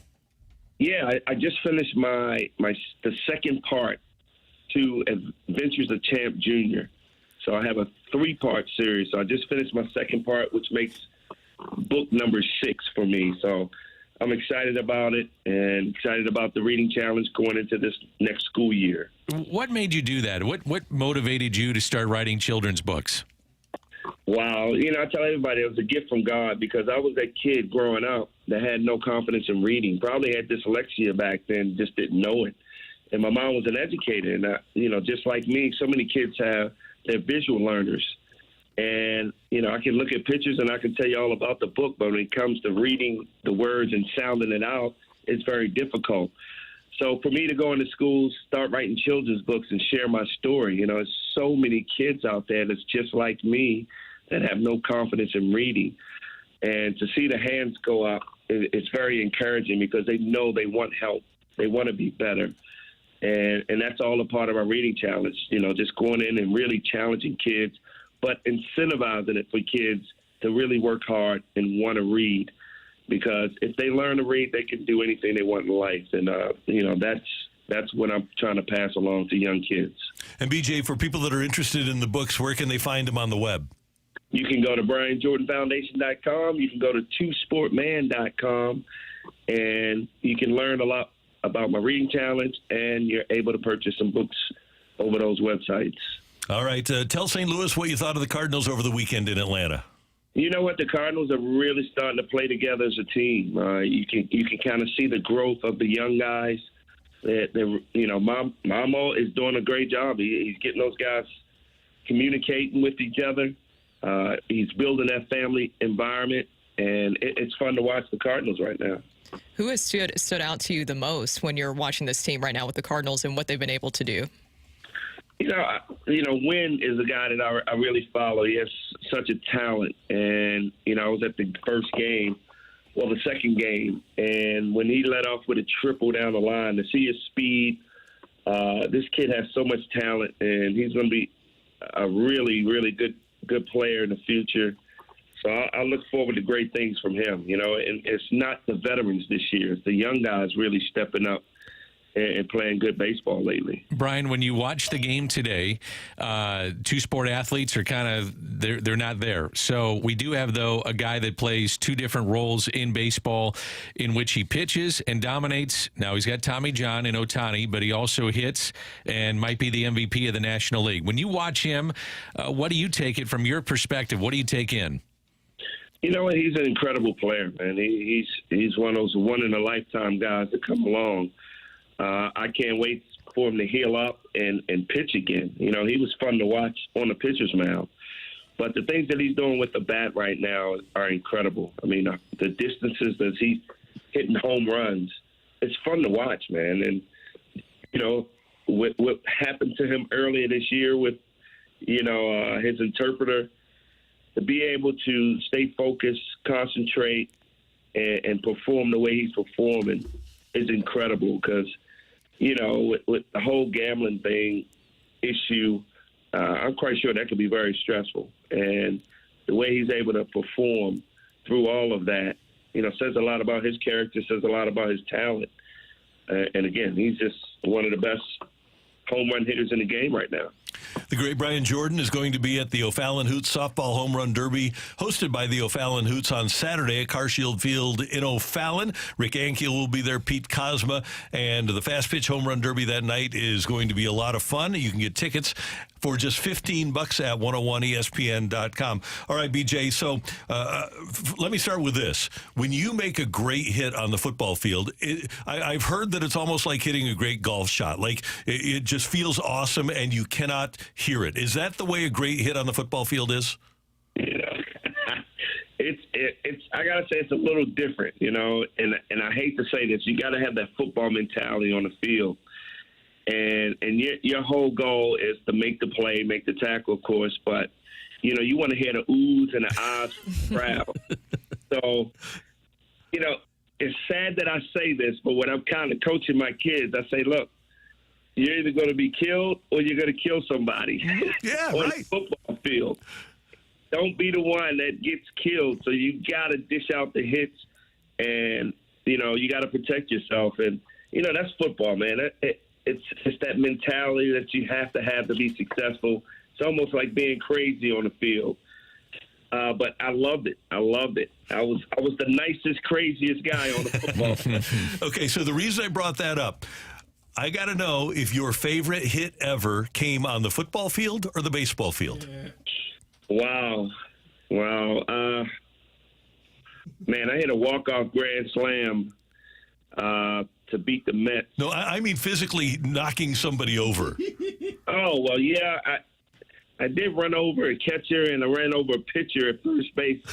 So I got to say running the catcher over in baseball, which was my good friend Gary Bennett, I'm sorry to say. But that was rewarding because I missed football at that time, so that gave me that football I needed. You can find it on YouTube. Just search Brian Jordan, Gary Bennett on YouTube. It's quite a hit. It is on YouTube. Now, when you guys go to the fantasy camp, I think I've asked you this before, and you're both in uniform. You don't really talk about it all that much, do you? No, you know the funny part is Gary will show it to me on his phone because his son reminds him of it all the time. Hey, Brian, I got to ask you about when you got into the Cardinals organization and those that were the biggest influences for you to make sure you were playing the game properly. They knew they had an incredible athlete on their hands, but guys like George Kissel and some of the others, how influential were they in your career in getting to the big leagues? Wow, George Kissel, I give him all the credit, man. I mean, he really kept me humble.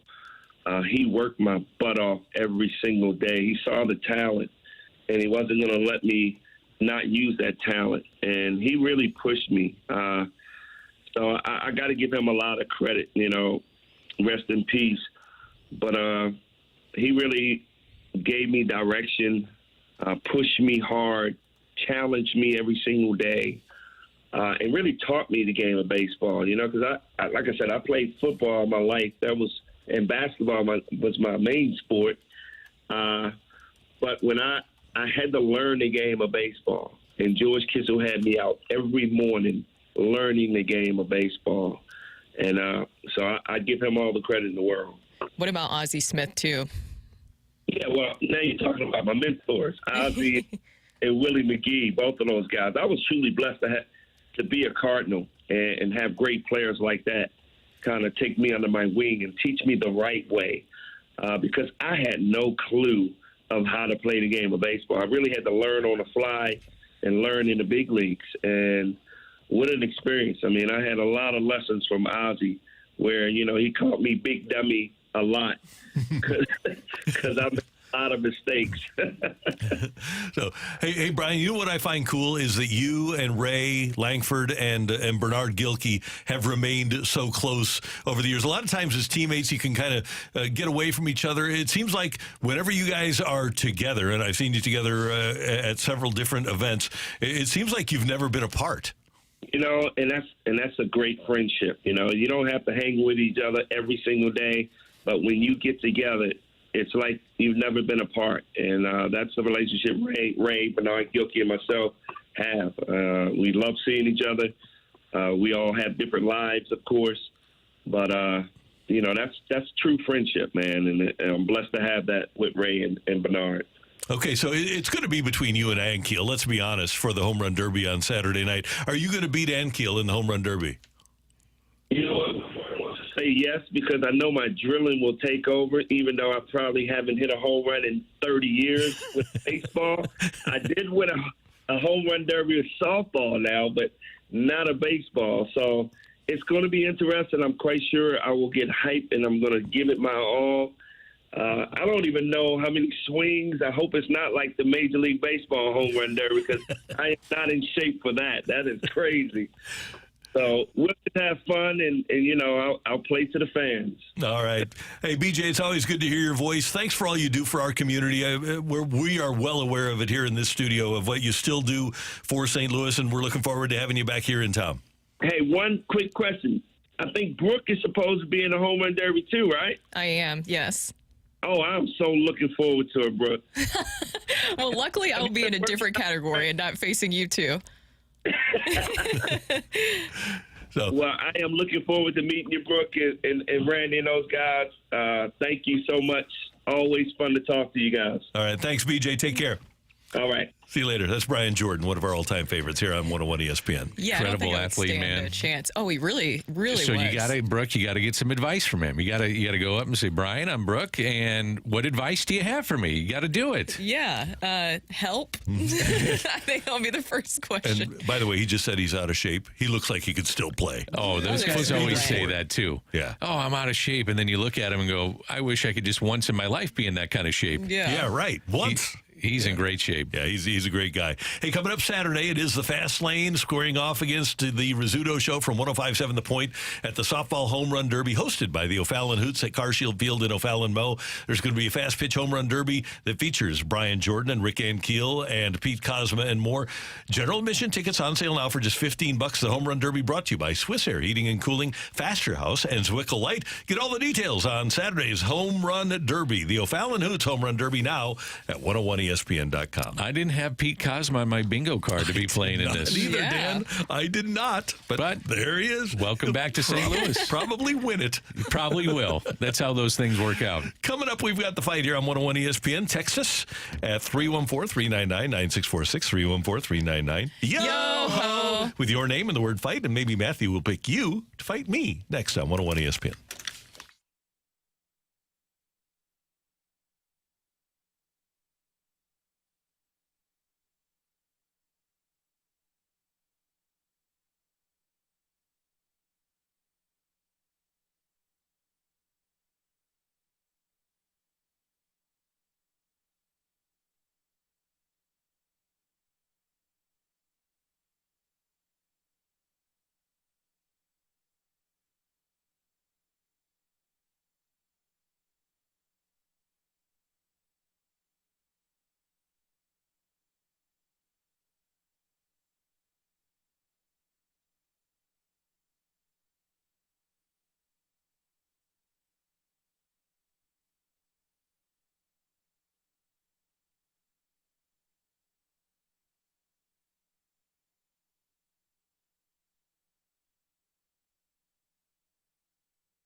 You need to know about Together Credit Union. Of course, they are the official credit union partner of St. Louis City SC, and you can get that Together Credit Union debit card that allows you quick access into City Park, plus discounts at City Park games for St. Louis City SC.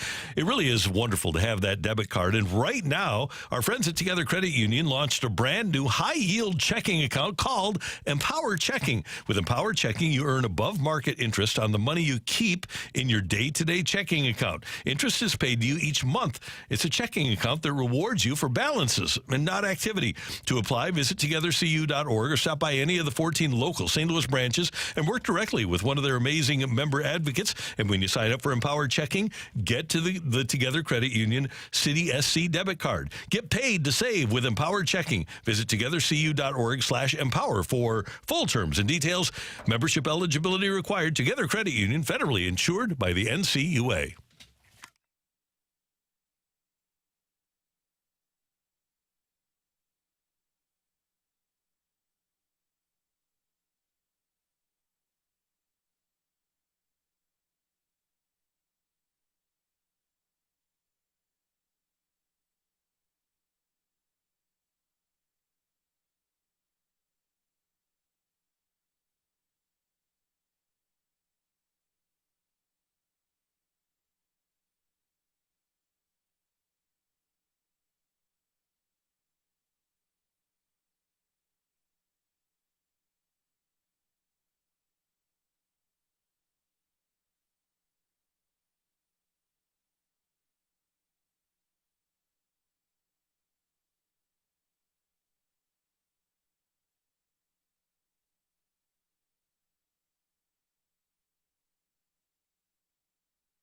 This is Rocky with your Sports Center update brought to you by Saliga Heating and Cooling. The Cardinals eke out a victory yesterday against the Pirates, 2-1. They hand Paul Skeens his first loss of his Major League Baseball career. He went 8 1/3 innings pitched, had 4 hits, 2 earned runs, 8 strikeouts, and he did allow the 1 home run to Nolan Arenado. Lance Lynn got the start for the Cardinals, 5 innings pitched, 4 hits, 3 walks, and 2 strikeouts. Cardinals are back in action today. Early game, 11:35 first pitch. It'll be Matthew Liberatore facing off against Martin Perez for the Pirates. That is your Sports Center update brought to you by Saliga Heating and Cooling, an independent American Standard heating and air conditioning dealer.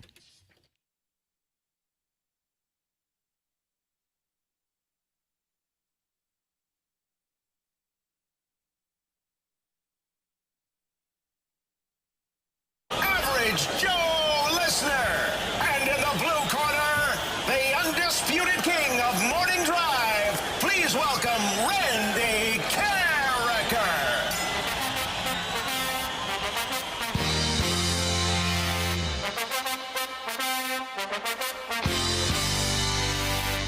Welcome back to the opening drive. Brooke, Randy, Dan, and Rocco here, and it is time for the fight. And our fighter today is Anthony. Anthony, how are you doing today? Great. How you doing? I'm doing great. Is this your first time facing Randy in the fight? I've tried it once before, but didn't win. Oh, well, maybe this is another chance for you today. Yep. All right. You ready for question number 1? Yeah. Before beginning his Major League Baseball career with the Pirates as a first-round pick in 1985, Barry Bonds was originally selected in the second round out of high school in 1982 by this National League club, but they lowballed his offer and he chose college instead. Which team was it? Was it the Mets, the Giants, or the Cardinals? The Giants. On to question 2. The NFL record for 100 catch seasons is 6. And 3 active receivers will have a chance in 2024 to join that exclusive club. Those 3 receivers already with 5 career 100 catch seasons are Keenan Allen, Davante Adams, and which other AFC wideout? Is it Tyreek Hill, DeAndre Hopkins, or Stephon Diggs? Tyreek Hill. On to question 3. On this day in 2016, the Cardinals sent out a sacrificial lamb for a start against the Dodgers, with this pitcher making his Major League Baseball debut and getting shelled for 8 hits, 9 earned runs, and just an inning and a third of work. Which pitcher was it? Was it Mike Myers, Tyson Ross, or John Gant? John Gant. And question 4, Adam Oates was never able to take home a Stanley Cup after he left the Blues, but he did play in 2 different finals. Which team did he lead to their first ever Stanley Cup final appearance, falling to the Red Wings? Was it the Panthers, the Devils, or the Capitals? The Devils. All right, let me go grab Randall. How are you feeling, Anthony? Oh, not very good. Were you hoping for anything in particular today? I don't like the hockey. Oh, yeah. See, what did you do, Rockio? You knew that.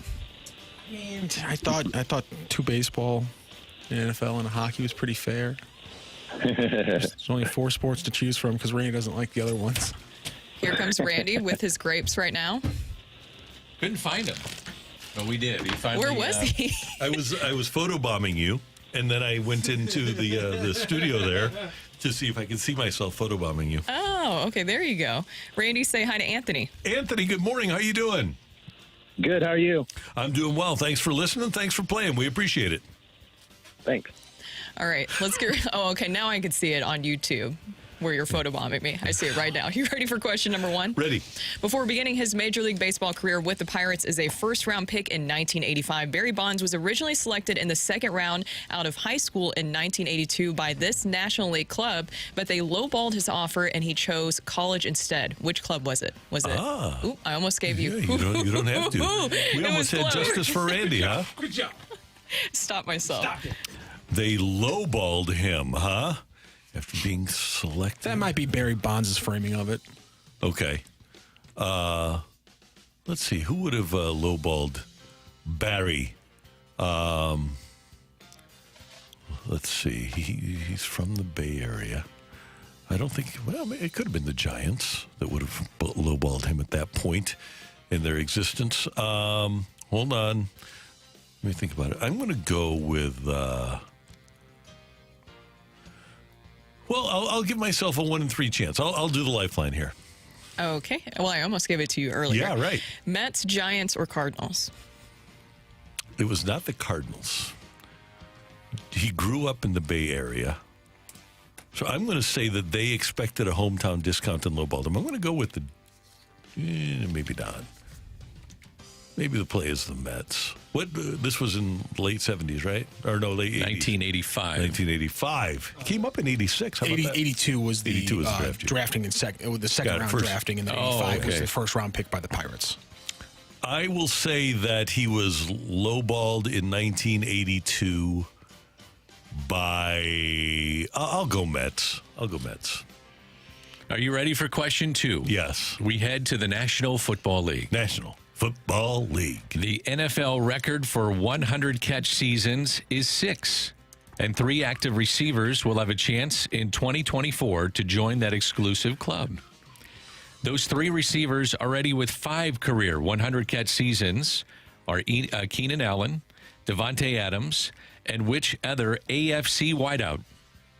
Keenan Allen, Davante Adams, and an AFC wideout. Okay, well, let's see. It's not a Jet or a Patriot. Keenan Allen, Davante Adams. You know, I may go with a former Bill here, but let me just run through. I don't think we have it in the AFC North. I don't think Amari Cooper is there. Could be, but probably not. I'm thinking Diggs. Houston, Indy, Jacks, and Tennessee. Tennessee has some good wide receivers now.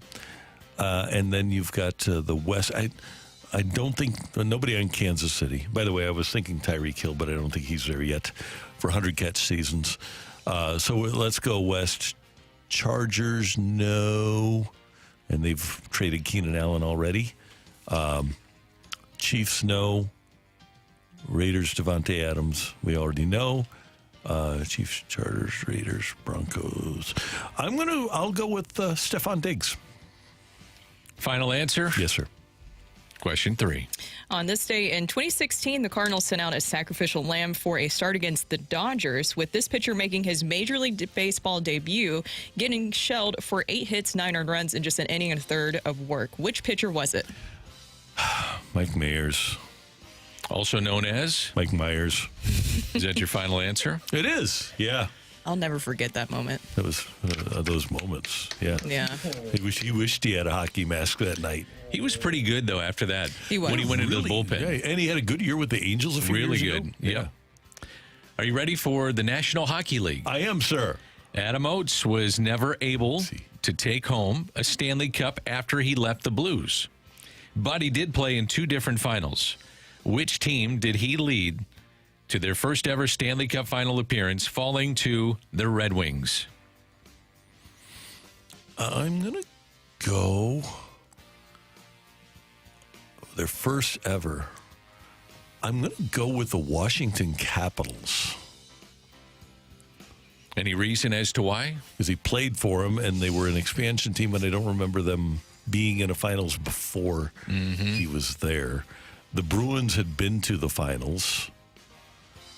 He was with the Devils, but I think maybe they had been. He didn't lead them. So I will. I will go with the Washington Capitals. All right. We have Kyle Gibson ready to check in here momentarily, so we probably need to go through the fight. Let's do it quickly. Okay, you want me to start this? Yeah. Matthew is on the He's on the talking phone. to Kyle. Yeah, Matthew. There we go. Ready to roll? Yes, we have a winner in today's fight. Was Anthony able to take down Randy Carricker, or does Megamind roll on? Ring that bell. The winner and still champion of the fight, Randy Carricker. The fight is presented by Golf Discount of St. Louis, with the most experienced club fitters in town. Why shop anywhere else? Just win, baby. I'm sorry, Anthony. Randy Carricker took you down 3-1 in today's fight. That's all right. It was fun. Yeah, it'll happen. Thank you, Anthony. Thanks. Let's go through the questions and answers really quickly. Before beginning his Major League Baseball career with the Pirates as a first-round pick in 85, it was the Home City Giants who selected him in the second round of the 82 draft, but he again felt like he got lowballed with, I think it was a $77,000 offer coming out of high school. He went to college and did pretty well there. The NFL record for 100-catch seasons is 6, and 3 active receivers will have a chance to join that club. Keenan Allen, Devontae Adams, and the other one is Stephon Diggs, who is currently on a streak of 4 straight 100-catch seasons. Then he had another one in Minnesota. On this day in 2016, the Dodgers sent out Mike Myers, and he got shelled by the Dodgers, and his family was on the cameras a lot and very cruelly. Adam Oates was never able to take home a Stanley Cup after he left the Blues, but he did play in 2 different finals. It was, in fact, the Washington Capitals. He was their second leading scorer, and they fell to the Detroit Red Wings, getting swept in the 1998 final. He also went to the Ducks in their second ever final appearance, which they did not win in the early 2000s. So a 3-1 win for Randy Carricker in the fight today. Thank you, Anthony, for joining the fight and joining the show. All right, thanks to Anthony. And coming up next, we've got Kyle Gibson here on 101 ESPN.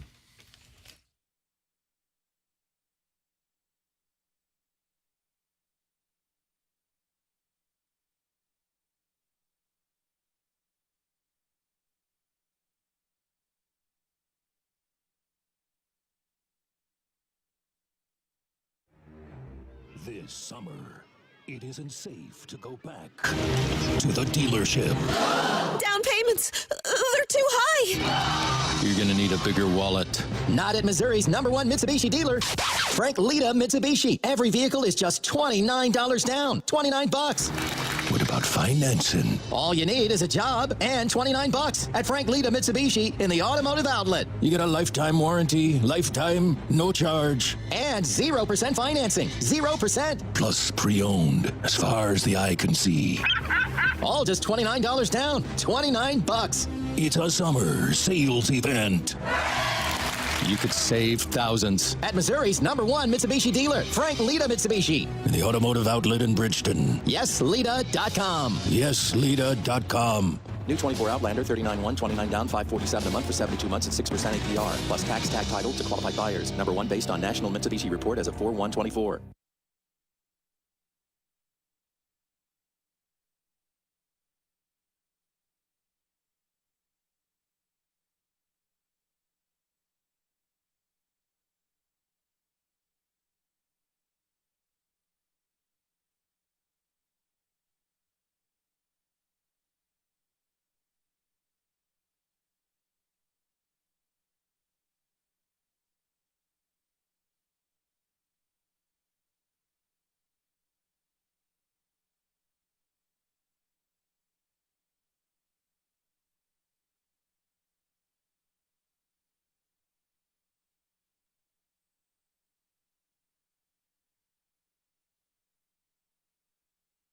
This is the opening drive on 101 ESPN. Brought to you by Sumner One.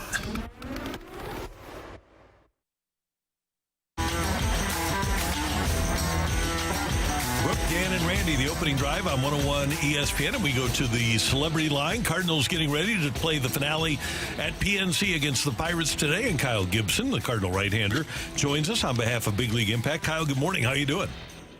Brooke, Dan, Randy, good morning. How are you guys doing? Everything's good. So I know you went on vacation during the All-Star break. How was it? Oh, it was amazing. We went to a lake down in Arkansas that my wife's family's gone to for 30-plus years, and took the kids down there and tubed and skied and boated around and swam around and let the two littler ones get back in the water and get back acclimated to it, and it was a blast. So you actually got to relax a little bit and step away.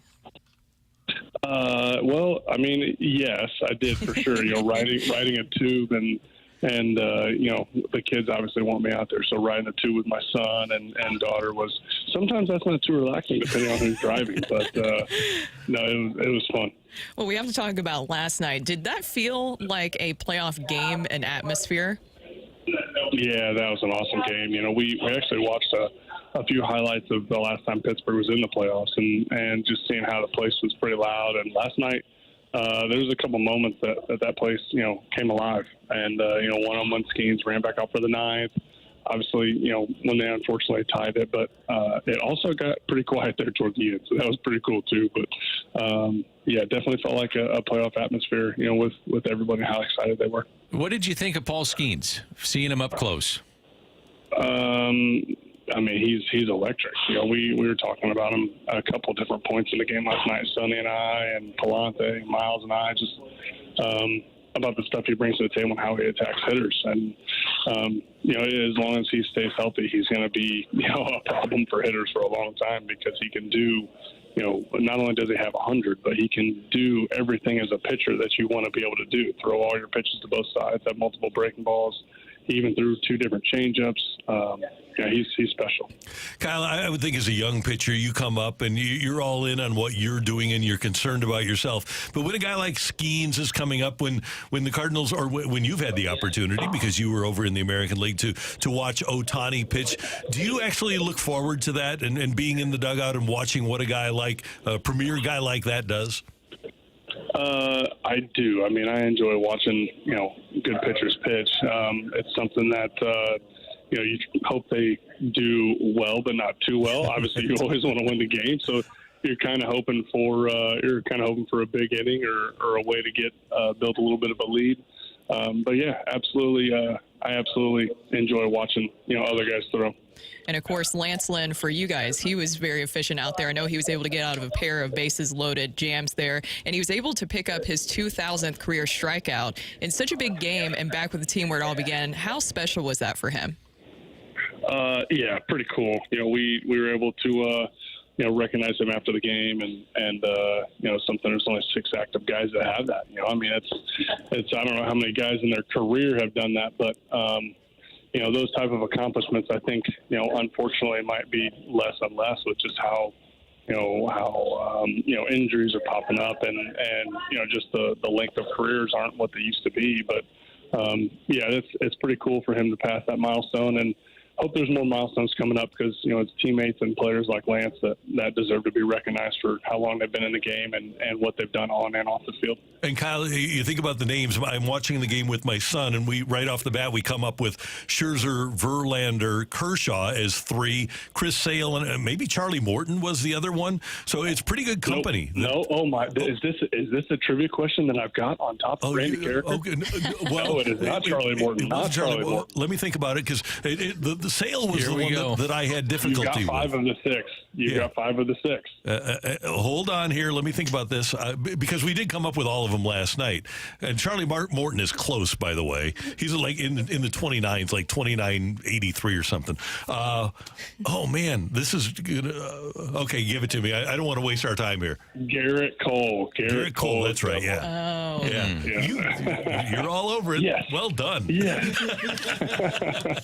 Hey, Kyle, last night we saw Michael Ciani pick up the double, score that run, and for you guys as a pitching staff have to love him in center field. We didn't know much about him, but we're finding out a lot about him. Just watching him day in, day out go about his business, just give me your thoughts on what you've seen out of Michael Ciani. Yeah, I mean, he is your stereotypical idea guy you want to have at the bottom of the lineup. He puts together really good at bats, finds different ways to get on base. Comes up with big hits like that at times when you need him.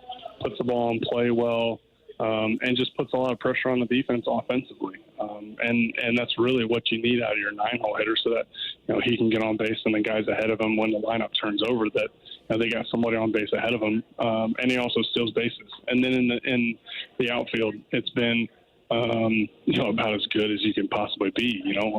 Definitely got to be in the Gold Glove conversation, and he's running balls down and he's camping underneath balls that some people don't even get to. Going back to this past weekend, you guys battled through weather and the Braves in Atlanta. How big of a tone setter was that to start the second half of the season with a series win over the Braves? Yeah, that was a good one. That's another fun environment to play in, and another really good team to play against. So, I think coming out with that series win and really, with how well we played, I think we're, arguably pretty close to sweeping them as well. So, I think it just kind of shows that we're playing really good baseball and consistent baseball right now. And, if the pitching staff gives up a few runs, then the hitters are making up for it. And if we get in a night like last night where, Lance is dealing and we just, couldn't get a bunch of runs across, they're finding a way to get just enough. So, but yeah, that series in Atlanta was important. That's another possible matchup in October that, especially on the road, I think it gives us confidence to know that we've gone in there and done it, and let's go do it again if we need to. Kyle, I know that you guys look at it as literally a game at a time, but the fact of the matter is you guys have won or split 7 of your last 8 series. On a more macro level, do you look at series and say, okay, this is a big game today because we can win another series? Because I've always been a 2 out of 3 guy. Just keep winning 2 out of 3 and you're going to be fine. So from that perspective, do you look at that, not a must win, but is winning the series a big deal for you? Yes, it's always a big deal, always, right? But until you get to the last couple of weeks of the season, and one game is the breaking point. I don't think you can ever say that one game is a must win. Right. Ideally, you'd like to be 500 on the road and win your games at home and then make up for it, and you'll be good. So we've done a good job of putting ourselves in that position. But yeah, you absolutely, if you have a chance to go 4-2 on the road against 2 teams that are either in the playoff hunt already or right behind you, I think it's a big deal. So we're going to be coming out today with the understanding that a series win here is a really good start to the second half. Kyle, next time we talk, the trade deadline will have passed. Does the vibe in a clubhouse change in the week before the trade deadline? No, I don't know that it changes really. I guess the only time it could probably change is if you're a team that goes from, maybe buying to definitely selling. That could be something that it changes. But I don't think in our situation it really changes too much. And if you're a team that's in the hunt already, it's probably not going to change. Hey, we've got here on 101 ESPN, August 1st. We're days away from the first NFL preseason game. The Bears and Texans play the Hall of Fame game. And right behind that is fantasy football, and we're getting ready for that with Big League Impact. Yeah, we're excited about it. The fantasy football talk, really can't. It's a good time passer, right? It can't start soon enough. So the fact that training camps are starting and we're going to have preseason games so before you know it is an exciting time. And for Big League Impact, it's kind of our signature time of the year. So on top of the all-win campaigns that are going on and will keep going on, fantasy football, as many people in St. Louis know, is the thing that Big League Impact does, and I feel like we do it really well. And Adam really started something pretty special here for the fans to come to the field and really enjoy their time there. Hey, one other quick one here. One of your former teams, the Rangers, is in town next week, and obviously you got to see them last year when you were with Baltimore. But is it a big deal for you when you see the Twins, Rangers, Phillies, Orioles? Is there anything for you emotionally when you see that jersey? I think it's the people that I get to see. The reminder of a lot of the fun and a lot of the time spent there. A lot of life happened in Minnesota. Whether it was my oldest three kids, my son's listening right now on the radio. So whether it was the time I got to spend with him and my daughter and growing up in Minnesota, or the times that they had in Texas, they remember those memories as well. So I think that's a big part of it is understanding that a lot of life happened in those places, and then the teammates that I had and the memories that make that special. But sure, I think there's always nostalgia. If you're present where you're at, you're going to leave that place and leave with memories and leave with nostalgia that you're going to want to relive at some point. Kyle, next time you're on the mound, if you get into a bases loaded, no out jam, just step off, take a deep breath, say, I beat Randy Carricker in trivia. I got this. Oh, my gosh. Yeah, what the problem is I'll actually think about that. And then that next week I'll tell you guys that's what either got me through it or got me distracted. So thanks a lot. All right, buddy. Hey, thanks for your time. We appreciate it, and we'll talk to you soon. Yeah, thanks. Real quick, Mills, go have fun at camp today, buddy. Go play hard. All right, love you guys. All right, thank you. That's Kyle. Yeah, Mills. Have fun at camp today. It'll be great. Have a good time. Have a great camp, Mills. Yeah. What if Mo and Gersh were listening and heard him going tubing? Be careful. He can do that. Okay, you can go tubing? Yeah. Just don't get hurt. Right. Can't get hurt. Yeah, I think it was probably not down the rapids. I hope. No, I hope. Don't get hurt. He's great. Please, they need yes. him. Yeah. So, they need him. Yep. The Rush Hour Reset coming your way next on 101 ESPN.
Hey, guys, I want to talk to you about Hoffman Brothers and laundry. We had a problem with our clothes washer a few months ago, about 6 months ago.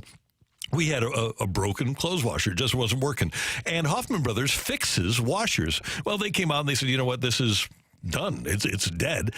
And it's kind of a hassle these days with supply chains and delivery to get something delivered the next day. But we found out that we could get a new washer from Hoffman Brothers, and it was installed the next day. So if you're tired of dealing with laundry hassles, Hoffman Brothers has the perfect solution. They have Laundry Pro. With Laundry Pro, you'll save time, money, and energy. No more detergent or hot water needed. Laundry Pro uses advanced technology to clean your clothes more effectively than ever. Say goodbye to tough stains and hello to fresh, clean clothes every time.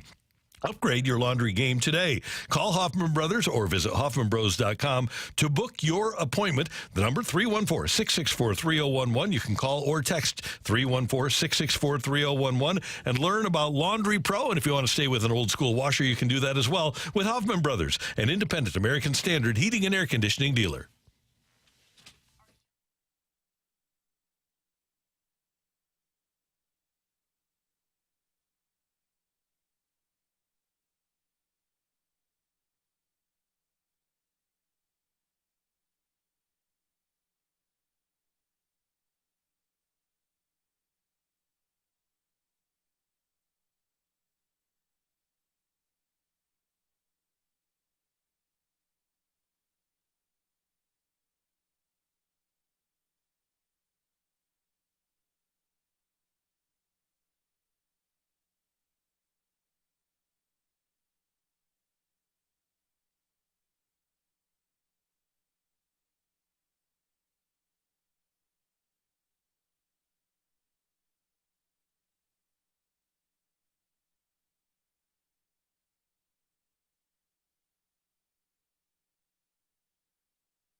Set.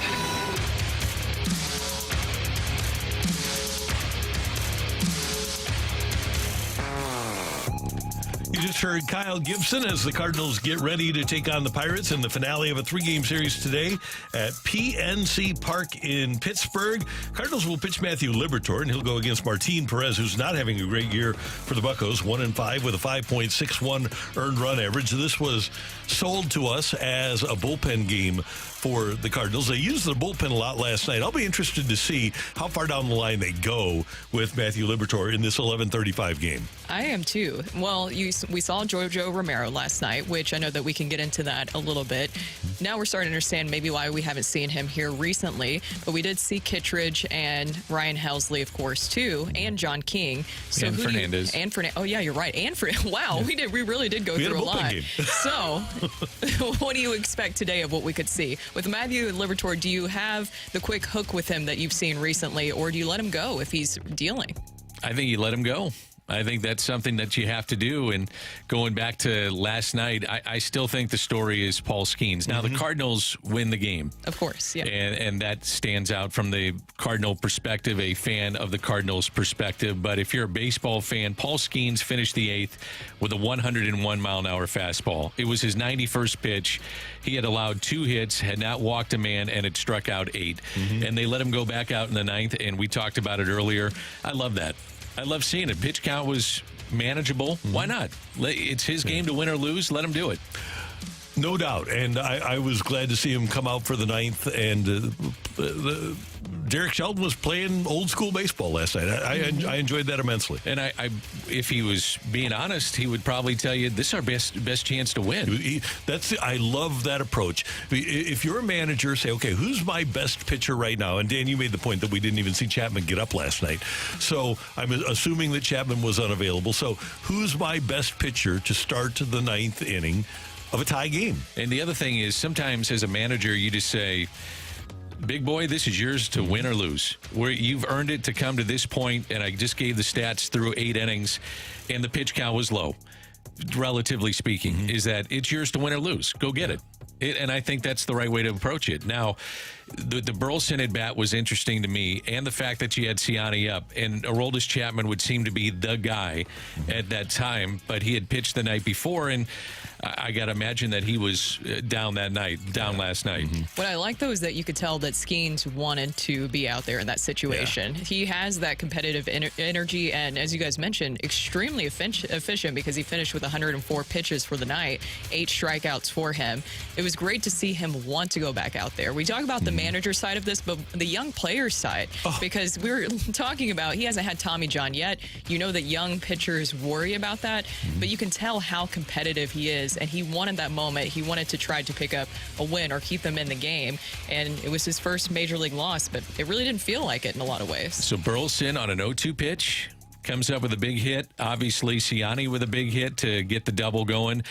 I thought the at-bat of the game, potentially, you can make it 1-1A, I don't care what you want to say, but Mason Wynn moving the runner over and couldn't get a bunt down on the first 2 pitches, first couple of strikes, and then hits the ball to the right side. That's just smart baseball, and it's something you don't see a lot of in today's day and age. You don't see guys give themselves up, and he gave himself up. They win the game, and it's one of the at-bats of the game, no doubt. Was it George Kirby last year down the stretch that was in he was throwing a no-hitter in the 8th inning and was left in the game by Scott Service in Seattle, and then the next day wondered why he was still in the game in the 8th? It might have been George Kirby. I think you're right, but there's been a couple of guys that have said that over the years, the last recent years. They've said, well, I looked up, my pitch count was X, and I thought I'd come out of the game, and I'm thinking, come out of the game? Your mindset should be to stay in the game and maybe make some history. I mean, it's human nature to sit there and wonder about it, but come out of the game, it drives me crazy. But Brooke, you mentioned, by the way, let's talk a little bit about the Cardinals, about Romero. I wonder if he's injured, if he's just worn down, but he just doesn't look like the Romero we saw in the first half. Yeah, you do wonder about that. And hopefully it's just more that he is trying to get back up to speed. But it's not like this is something new with him. You kind of saw that progression towards the end. We talked about the usage with the bullpen towards the end of the first half of the season. The bullpen has been the biggest strength thus far, but because they have been bending and not breaking. So you wonder if it's just the overusage, and that comes into question when we're looking at the trade deadline. You're probably looking at a reliever to add. It almost feels like you have to have a reliever to add to this pen. And maybe specifically looking at a lefty again. Yeah. That's something to think about because the strikeout rate of Romero in April has gone from 31%. Boy, you take that. And then May, 19, June, 17. And here in the month of July, it's under 6. Wow. So that tells you that there's been a regression right now with JoJo Romero. And we are playing the 6th game post All-Star break, and we still haven't seen Giovanni Gallegos since the All-Star break. Yeah. Last time he pitched was July 12th. You wonder, at some point, why is the guy on the team? And when O'Brien comes back, is it going to be Romero or is it going to be Gallegos?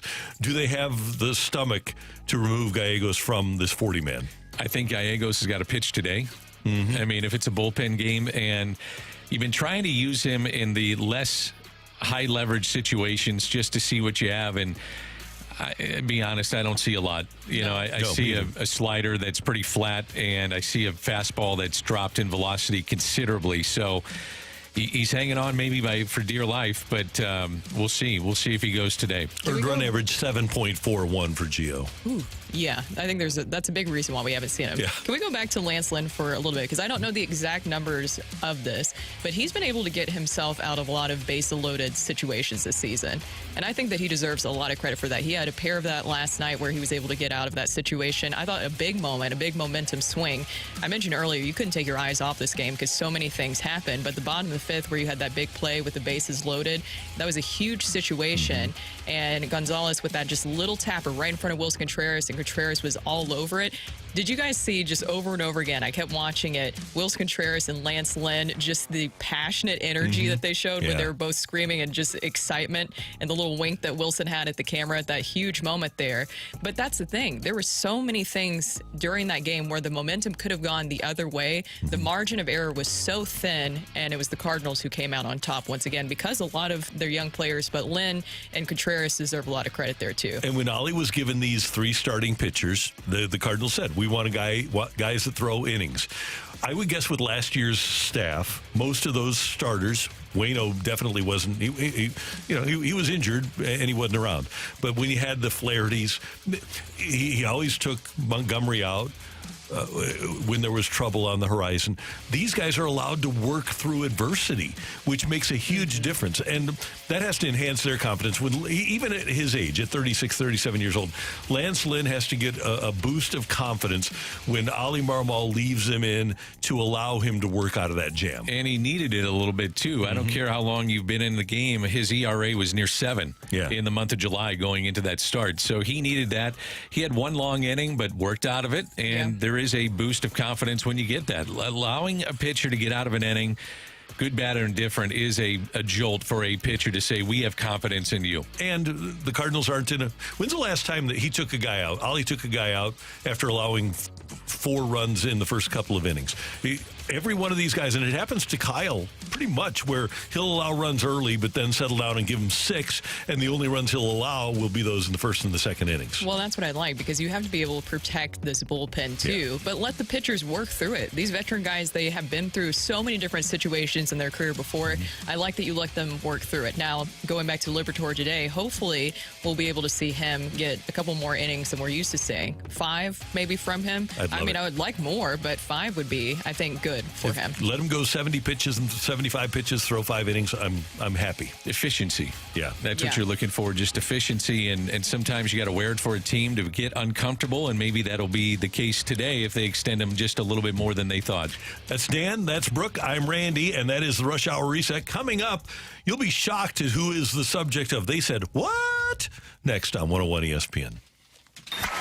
It's time for a DraftKings at Casino Queen Redbird report on 101 ESPN. Brooke Grimsley here for your Redbird report. In a thrilling 2-1 victory last night, the Cardinals handing Paul Skeens his first major league loss. Nolan Arenado homered in the 5th inning to put the Cardinals ahead, and Nick Gonzalez tied the score with an RBI single in the 8th off of JoJo Romero. But Alec Burleson singled in Michael Ciani in the 9th inning to break the tie, knocking Skeens out of the game. Skeens delivered 8 1/3 innings of 2-run ball for the Pirates, giving up just 4 hits and no walks while striking out 8. Lance Lynn allowed 4 hits and 3 walks in 5 innings, striking out 2, reaching the milestone of 2,000 career strikeouts. Ryan Helsley picked up his 33rd save of the season for the Cardinals. In the rubber match today, it will be Matthew Liberatore getting the start. First pitch is at 11:35. The Redbird Report is presented by DraftKings at Casino Queen. Play, stay, dine at DraftKings at Casino Queen.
Hey everyone, it's Brooke here, and I want to tell you why I love the Missouri Athletic Club. It's because it really feels like I've joined a community. I love going over to the West location, having lunch. Their buffalo chicken wrap is my favorite thing to get there. And then going and training with my personal trainer, Christine. She is amazing. I've seen huge results. And even going over and playing tennis with Scott. It's been so much fun getting back into the sport I love. And this summertime, they have the best pool in town. And that's why I love my MAC.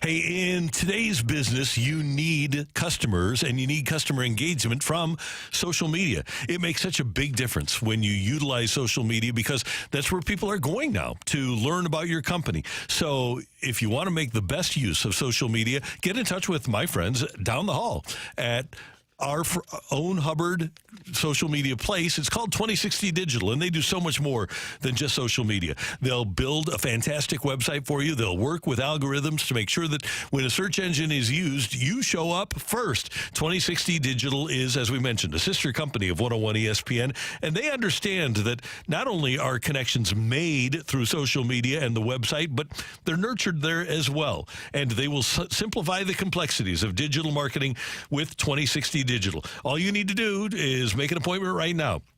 Go to 101ESPN.com/2060Digital and request a complimentary digital audit today. It's 2060 Digital.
What?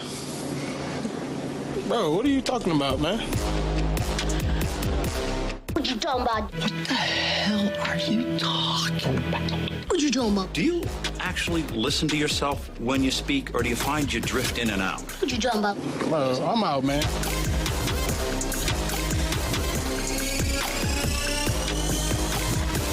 Brooke, Dan, Randy here, and it is time for They Said What? We have an early edition of They Said What this week because we have to get to the sound. It's making its way all over social media. On First Take the other day, Paul Feinbaum, Harry Douglas, and Stephen A. Smith were discussing the SEC, and the topic of Mizzou being amongst the best was brought up, and here's the reaction. And when I look at the SEC right now, I have Georgia, I have Texas, I have Ole Miss third, and I even have Missouri at number 4. I have Bama at 5. I should throw some water on you. You why put not? Missouri over Alabama. And I'm gonna give you Kool-Aid. And I'm gonna give you red Kool-Aid on your nice little purple Missouri?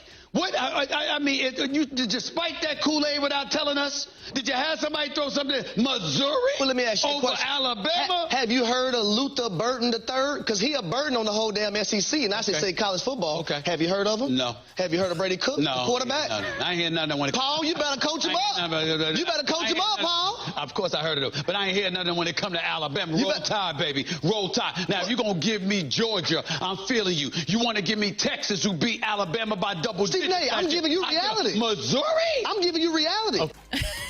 First of all, thank you to Harry Douglas for bringing up Mizzou in that way and also defending Mizzou, because how have you not heard of Luther Burden and Brady Cook, Stephen A. Smith? How in the world have you not heard about Luther Burden, who is projected, by the way, to be one of the best wide receivers in the country going into the season? In all of college football, Luther Burden is a star. And with the way that the schedule is really shaking out for Mizzou, things could really be huge for them this year, where they might be able to top Alabama. Is it that crazy of a question to think that Mizzou could top Alabama this year? No, I don't think that's out of the realm of possibility at all. Jalen Milroe comes back. He was better down the stretch last year. Kalen DeBoer is a first-year coach. Granted, he has a lot of talent, a lot of people coming back, but they did lose a lot of talent to the transfer portal as well.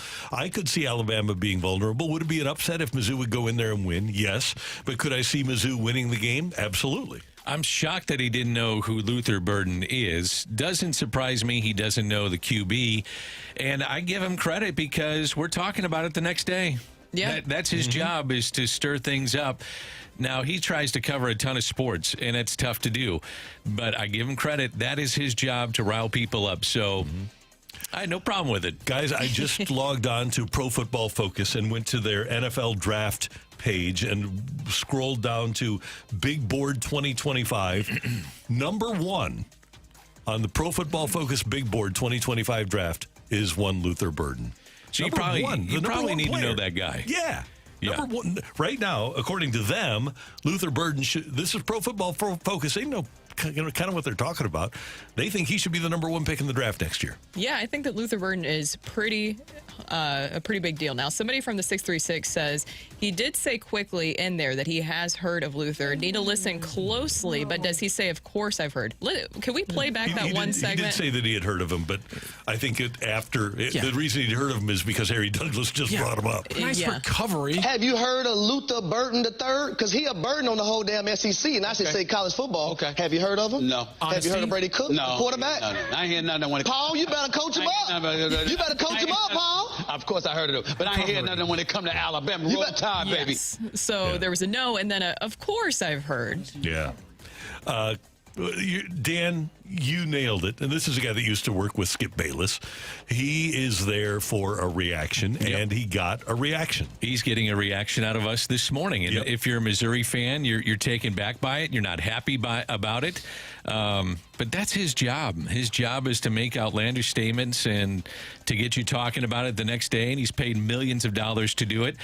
I am, though, shocked he doesn't know who Luther Burden is. How do you not know who? I mean, all you got to do is watch Mizzou on the national stage, which they are a lot when you're flipping through games, and who's the player they're talking about? It's Luther Burden. So you probably should know it. And to your point, Randy, on the big board, if he's number 1, you got to know who the guy is. Yeah. You got to know who he is. I think he was just instigating. I think you guys are right that this is more about getting people riled up. That's what they do on that show. Yeah. And it definitely got a lot of Mizzou fans riled up and talking about that, because he did say, as you played it, he said no when Harry Douglas asked him. And Harry Douglas, by the way, is fantastic. I remember I covered him when he was with the Titans. You also had McCourty in that room, Taylor Wan. And we were talking about yesterday players that you knew would get into media. Harry Douglas, 100%. We all knew in that room he was eventually going to get in there. And Harry knows balls, so I like that he stood up for Mizzou in that situation. Now, in the recent SEC media polls, which is what they do after SEC Media Day, Mizzou is picked to finish 6th by SEC Media. Are you guys surprised by that? I'm not surprised. No. And you know what? If they would finish 6th in the conference, I would not be surprised, because it's a very, very, very tough conference. If you finish 6th, are you still getting into the college football playoff because you're out of the SEC? I think it's going to be hard. Because, and there's a lot that can happen between now and then, but Ohio State's going to be in it. One of the ACC teams is going to be in it. Oregon is going to be in it. So you're up to your 5 SECs, and you're going to have a group of 5. So that gets you to 6. At least 3 from the Big Ten, 7, 8, 9. And then the ACC, 10. Then you're looking at maybe USC. Maybe they're talented enough to turn things around. The Big 12 has to have their representative. So 6th in the SEC is iffy at best to make the playoff. Okay, going back to Stephen A. Can you blame him, though, for saying Alabama in front of Missouri? No. I can't either. Not to know who Luther Burden is, got a problem with that. And you're going to probably talk about the SEC in that segment. Just do a quick little look at top players in the conference. Look at top players from the top teams, and you can cover yourself. You just make up some stuff. I think with Mizzou, though, the way that the schedule is really set up for them, I'm expecting they're able to acquire a lot of wins because of the way that their schedule is. It's set up really well for them to do well. And I'm not sure what to expect about Alabama post Nick Saban and what things will look like. Should be undefeated going into Alabama. See, that's a lot of pressure on this on the program, isn't it? And especially on Eli Drinkwitz. Now, that's part of being a great program, is that the expectations are extraordinary. But if they lose a couple of games, 3 games, and don't make the college football playoff, if they would go 9-3 and not make the college football playoff, what is that year for Mizzou? Well, how do we look at it? I think it's a disappointment. I think so, too. The way the schedule is set up, and if you have that one loss against Alabama and get yourself into the college football playoff, which they should, then it's a success. If they don't, because of the hype around the team, I look at it as being a disappointment. I really do. And this would be Luther Burden's final season. Yep. And so the expectation is really high. And the other wide receivers that they have in that room, this is a really talented wide receiver room that they have going this season. You hope that Brady Cook, that he will be able to really rise to the occasion as well. So I think the expectations are really high. Anything less than making the playoffs would be a disappointment for Mizzou this season. Could I see them losing at Texas A&M on October 5th? I could. Could I see them losing to Alabama? Yes. Could I see them losing to Auburn at home? Yeah. It's not out of the realm of possibility. You've got Oklahoma at home on November 9th. You should be in okay shape down the stretch at South Carolina, at Mississippi State, home against Arkansas. But I just gave us 4 possibilities for 3 losses. What a great problem to have. Yeah. Expectations this high, which means that you're probably pretty good going into the season. Not a bad problem to have. Not at all. That is, they said, what? On 101 ESPN. Thanks, Brooke. I'm glad that we got to hear from Stephen A. Yeah, we did get to hear from Stephen A. And I'm sure we'll have a lot more conversations about him learning about Luther Burden throughout the rest of the year. I'm sure we will. Coming up next, do we have a lineup, Matthew? Yes, we do. Oh, we're going to play the lineup game. Coming up next on 101 ESPN.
Hey, it's Randy, and when it comes time to sell your home, you need a reliable, experienced, and trusted real estate agent. And take it from me, you need to get to know St. Louis real estate expert Gloria Liu with Your Home Sold Guaranteed Realty. Here's why you should call, because Gloria already has buyers for your home. It might sound incredible, but here's what she's done. She's able to guarantee the sale of your home because over the course of 20 years, she has put together a database of buyers in an exclusive database, people that are looking to buy homes in your neighborhood and in your price range. And that's how Gloria nets you the most money and creates the highest demand. Many times with multiple offers, and that means more money in your pocket. Gloria Liu is not your average agent. She is St. Louis local real estate authority with over 20 years of experience, hundreds of homes sold in just the past 12 months, and the only agent I'd trust to sell my home. Here's your next step. To get started, call Gloria Liu at 314-325-6888, 314-325-6888, or visit GloriaHasTheBuyers.com. As always, Gloria and seller must agree on price and possession date. To learn more, visit GloriaHasTheBuyers.com.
This is Rocky with your Sports Center update, driven by Johnny Londoff Chevrolet and Johnny Londoff Autoplex. Cardinals win Game 2 of their series against the Pirates 2-1, giving Paul Skeens his first career Major League loss. They will be back in action today trying to win this series with an 11:35 first pitch. It will, in fact, be Matthew Liberatore on the mound for the Cardinals, facing off against the lefty for the Pirates, Martin Perez. Perez on the season is 1-5 with a 5.61 ERA. And stay tuned because you're going to learn what the rest of the lineup is right now on the next segment of the opening drive. That is your Sports Center update, driven by Johnny Londoff Chevrolet and Johnny Londoff Autoplex. See them at londoff.com. Chevy, together we drive. Are you kidding me?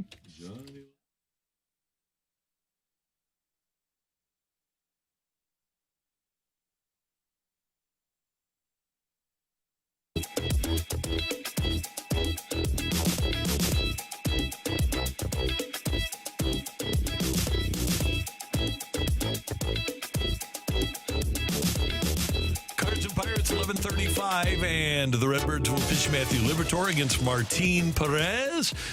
Matthew already has the lineup. We do not, so we are going to play the lineup game. Yay! All right. Luckily, nobody has texted anything in, but somebody did give us one little clue from the 314. Good luck on the lineup game. May take you a while. Oh, okay. That sounds day game after a night game, and an off day, tomorrow. But this is the other thing too, though. You can look at the flip side of this and say you got to go pedal to the metal, and you're trying to put separation between you and the Pirates. If this was a lesser team, maybe you go with a lineup that is kind of the bench guys. I'd imagine a bench guy or two is in there today, but maybe you go with that same lineup, roll it out, and got to go pedal to the metal. Not many games remaining. All right, well, just a couple of months. Let's get things going. Can we all agree on the Cardinal leadoff hitter? Yes, Mason Wynn. Mason Wynn. What about Crawford, though, getting a chance to play? Against the lefty, though? His splits are not very good. The one thing that stands out about Perez is, by the way, lefties hitting 321 against him, righties 318. If you're looking for power, though, he has allowed 10 home runs against right-handed pitching. So maybe it's Mason Wynn. Yeah, I'm going with Is Wynn. it Mason Wynn? It is, in fact, Mason Wynn. All right. Mason Wynn leading off for the Cardinals in the 2-hole. Burley. Yep, he's got to play. Burley. How big is he? Big man, that's for sure. Hey, man, come on, look at the size of this fella. There it is, Alec Burleson in the 2-hole for the Cardinals. I'm going to say that he is right field. Yeah, I've got him at 9 right now. Yeah. Okay. All right, hitting third for your Redbirds. Is it Wilson Contreras? Is anybody else going to? Yeah, I'm going Contreras. We all good with that one? I think my question, though, would be, is he catching or DH? And I'll say that he is catching. I'm going to go with DHing, but we'll play around with this as we go along. Batting third for your St. Louis Cardinals. You wanted the animal, Colonel. You got it. Wilson Contreras. Can you answer? I'm not going to tell you. No, I can't tell you positions. That makes it too easy. Okay. I am going to guess, guys, based on the home run last night, that Arenado is your cleanup hitter. I'm going Donovan. I'm going to go with the right-handed. Now, Donovan's not a bad call, but Brooks, Speaker of the House. Brooks is a tiebreaker. Well, I was waiting for them to finish convincing me. Did you finish your sentence on that? I did. I'm picking I'm going with Arenado. He's going with Donovan. And with Donnie? You already have it in pen. No, I'm writing it down right now. Oh, I am writing it down. Arenado. So you're going Arenado. Sorry, Dan. Okay. I was trying to hear your side of it too to see if you convinced me on Donnie. No, Arenado? I'll go Arenado. Cleanup role? Oh my God! It's a tornado! There it is. Nolan Arenado batting fourth. Okay, now it gets interesting. Donovan? I would guess that Donovan's probably there. Yeah. Okay. I'm good with Donovan. But do you want to move up guys, right-handed batters, against the power that you may supply against this lefty in Perez? That's the other. I mean, 10 home runs allowed. That's a lot. But you gave up the 321 against him by lefty hitters too. I did. I know. So Donovan has the votes right now for batting fifth. Sorry. Okay. Ew. Okay. What's our next choice here then? Goldie. Oh, you're already bringing him back up? I'm going to move him back up. Well, that was quick. I like it. I like it. I'm okay. I love gold. Paul Goldschmidt batting 5th for the Cardinals. Scratch that out of my lineup. Dan. Yeah. Okay. That's what you get for using pen. Okay, so we've got 5. Give me Donovan somewhere here. Okay, then let's go Donnie here. All right, way to go, Donnie. There it is. Brendan Donovan batting 6th for the Cardinals. Who is batting 7th? Hold on, where's Donovan playing, though? Because I got Carlson playing at 7th. I'm not going to tell you. All right. I don't disagree, but I think Carlson, if he plays, will hit 9th. I think it's a 1-for-1 Ciani play. So Ciani? Because batting 7th. Well, hold on. Could be. Do we play Gorman against the left? No. So he gone. So Donovan. That's why I got Donovan at 2nd. Okay. So you have Gorman with the day off? Yep. Yeah. Against a lefty, come off the bench against a righty. So Carlson in left? What about center and Sid Ciani against a lefty, too? I was thinking that. Okay. So Ciani? So we're going with who in the 7th spot? I lost it. I'm going Dylan Carlson. Brandy? I'll agree with that. Brooke, Okay. you?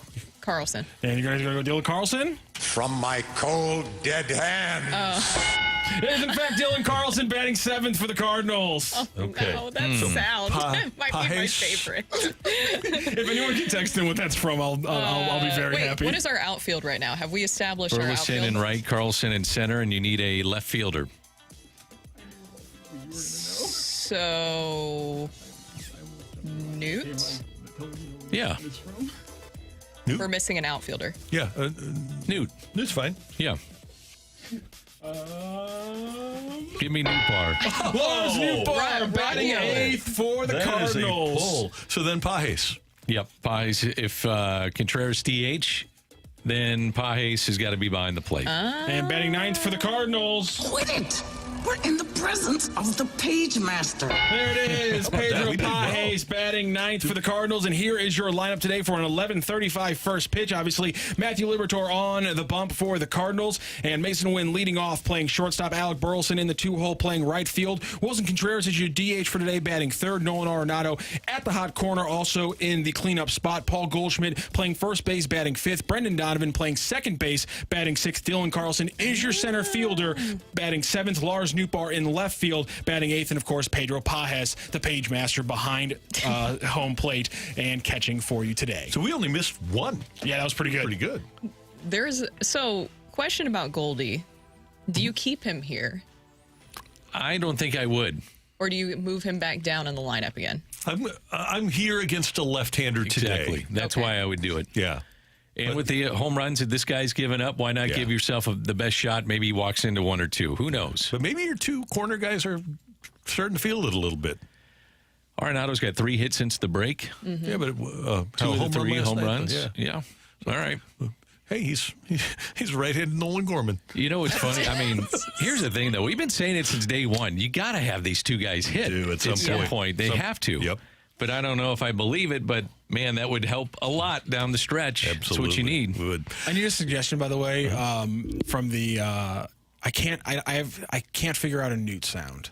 Like I want to pull something from like Willy Wonka and the Chocolate Factory, because his name will always remind me of like a villain from a candy themed movie. But I can't think of one for Lars Newpar for a sounder for the lineup game. We don't do it very often, but I need one because that's the only like player I haven't figured one out for. Okay. I can't figure. I'm stumped right now on what a good Lars Newpar is. One, the Carlson one had me stumped until I remembered that sound, and it was perfect.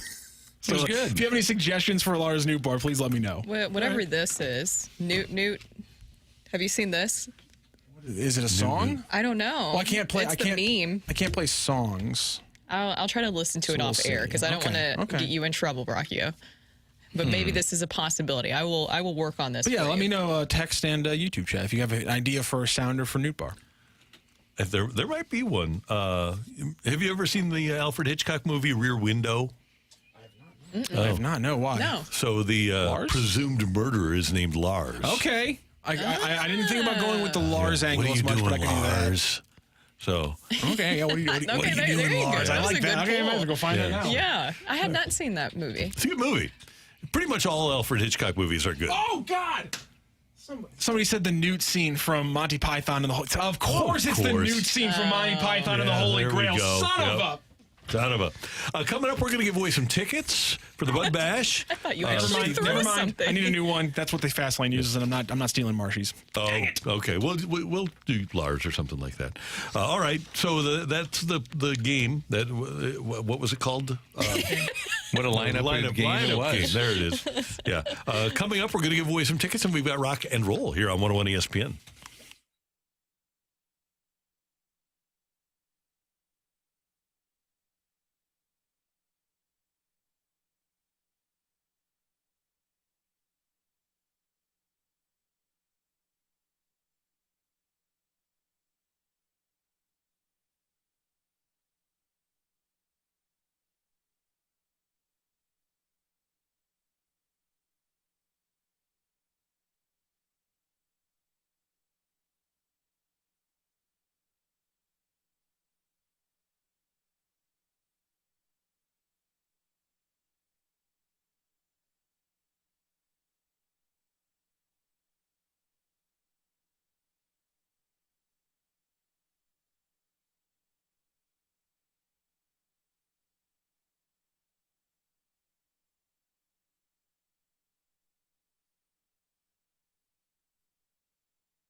Hey everyone, it's Brooke here. Is credit card debt creating a lot of stress in your life? You should call my friends over at Golden Oak Lending. They can help with Smart Cash, which is low interest money. Let me tell you about a story that they shared with me recently. Amy just had her fourth child and they needed to finish the basement in their house because they need some more room in their house. So she and her husband put most of it on their credit card, about $20,000. But they were still paying double-digit credit card interest. They did their best paying $900 every single month, but it was just becoming really overwhelming. Her dad suggested that she call Golden Oak Lending to see if her home had increased in value. That way she could use the extra equity to pay off the credit card. Sure enough, even though they had refinanced before, their home had increased in value. Golden Oak got them their $20,000 in cash. She paid off their credit cards, and Amy is thrilled to not have that monthly payment hanging over her head. There's many people just like Amy out there that don't realize how easy it is to use their home's equity to get smart cash. If you need cash, go call my friends over at Golden Oak Lending. It's easy. They will do all the work for you, and it won't cost you a penny out of pocket. So give them a call today at 314-567-GOLD now to get started, or go to goldenoaklending.com and see all the reviews for yourself.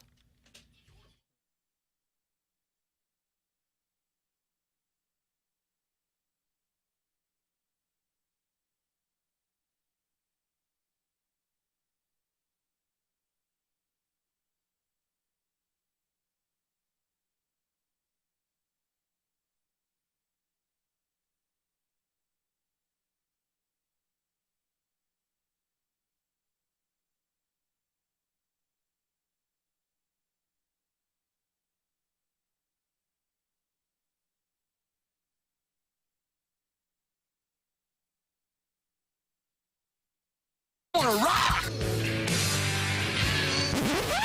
And roll.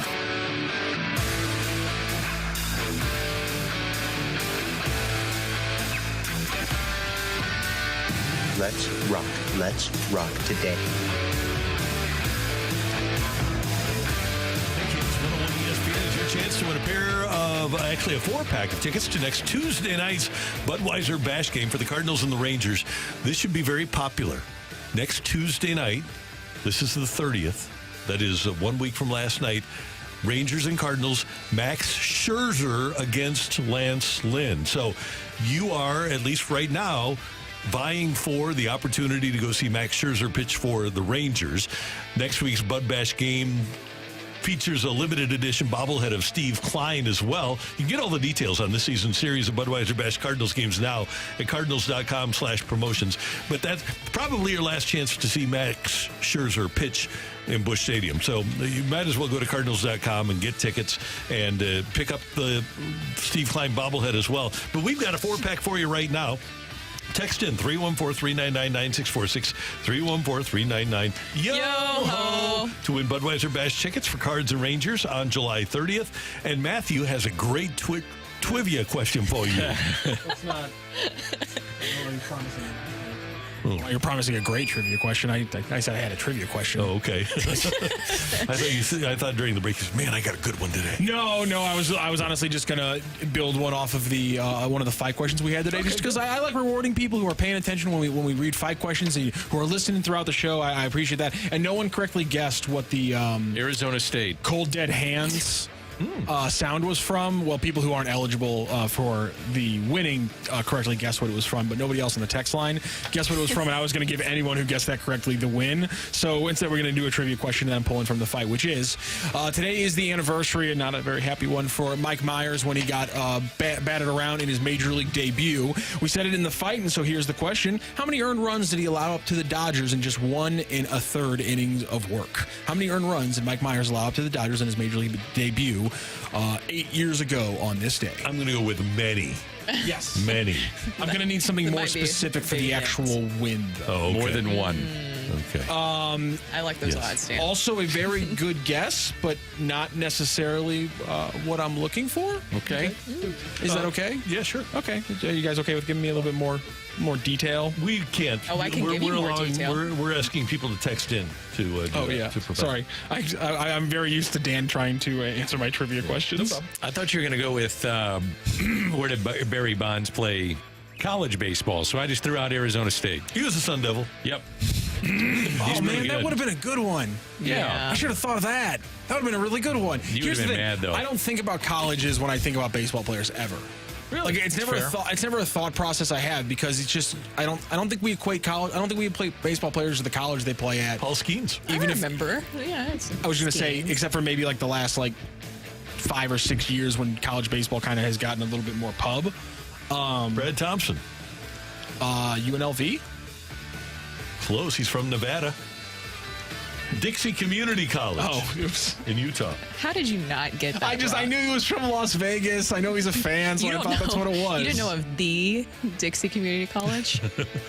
Somebody played them in basketball last year. I don't know. Somebody big played him in basketball. All right, what do we got for rock and roll here? I actually just was going to mention some breaking news.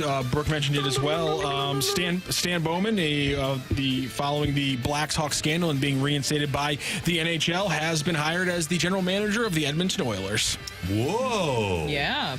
How about that? Kenny Holland out. Mm-hmm. They left. They got a new Poho, and Holland left before the finals, actually, and announced he was leaving by mutual agreement. Mutual agreement. Uh-huh. Yeah. So how about that? I'm actually kind of. I'm not necessarily surprised that he's back. I'm surprised that such a high-profile franchise is the first one to make the move. There'll be repercussions. There will be people that will be very critical of the hire, but then it'll blow over. It always does. What do you think sports talk radio talks about in Edmonton every day? I was just thinking about that. Oilers, Connor McDavid. Yeah. What is Connor McDavid doing now? They've been talking general manager for the last month. I'm sure. Probably. Yeah. Yeah. That's a great question. We should tune in one day. Edmonton Eskimos. Do they still? Is that okay? because they literally are kind of up there. But isn't Eskimo now politically incorrect? No. It's not? I don't think so. Okay. I have no clue. I'm being told in my ear that it is. Oh, it is? I believe. Oh, I'm I believe sorry. you're supposed to use the technical term of Inuit. Yeah, the Edmonton Inuits. Okay.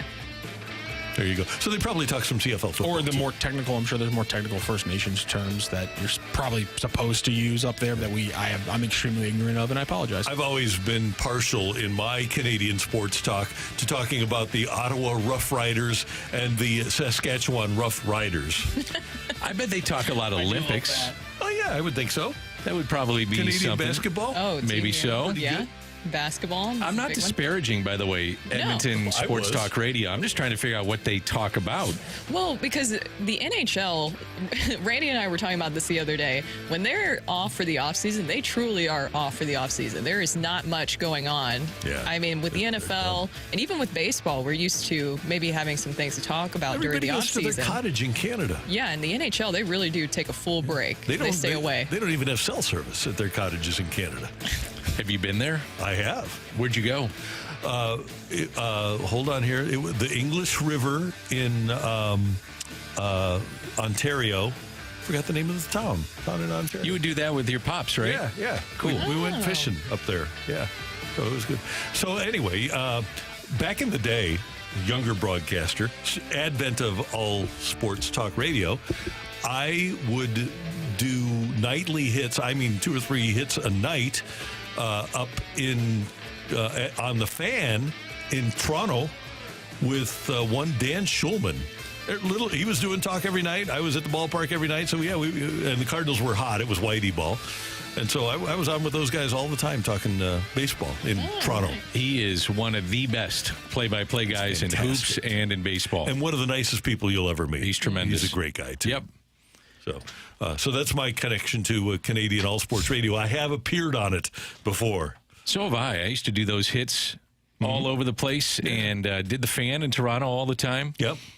Was on with Mike Francesa up in New York. That was interesting because I was calling in to do my report, and they would pot me up for his show, and he'd say, "Why is this guy on my show? Pot him up, Mookie. Why is he on my show?" And then I'd start doing my report, and the report was supposed to be taped and not go live, and they plugged me into the wrong thing.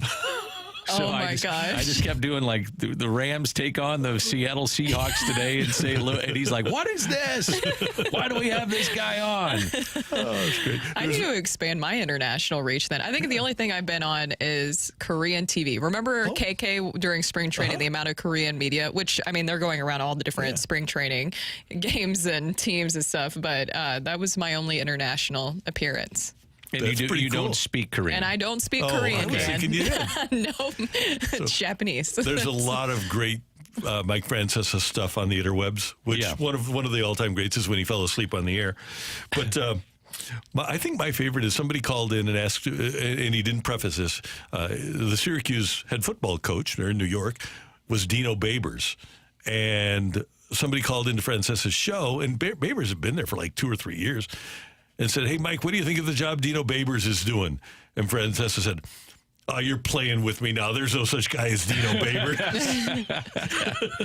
Well, Mike and the Mad Dog, man, they were the originators of this in many ways. They were it. They were fantastic afternoons up in New York. We were fantastic this morning. We got a great work out of our producer, audio video engineer, the one, the only Matthew Rocchio. Pleasure.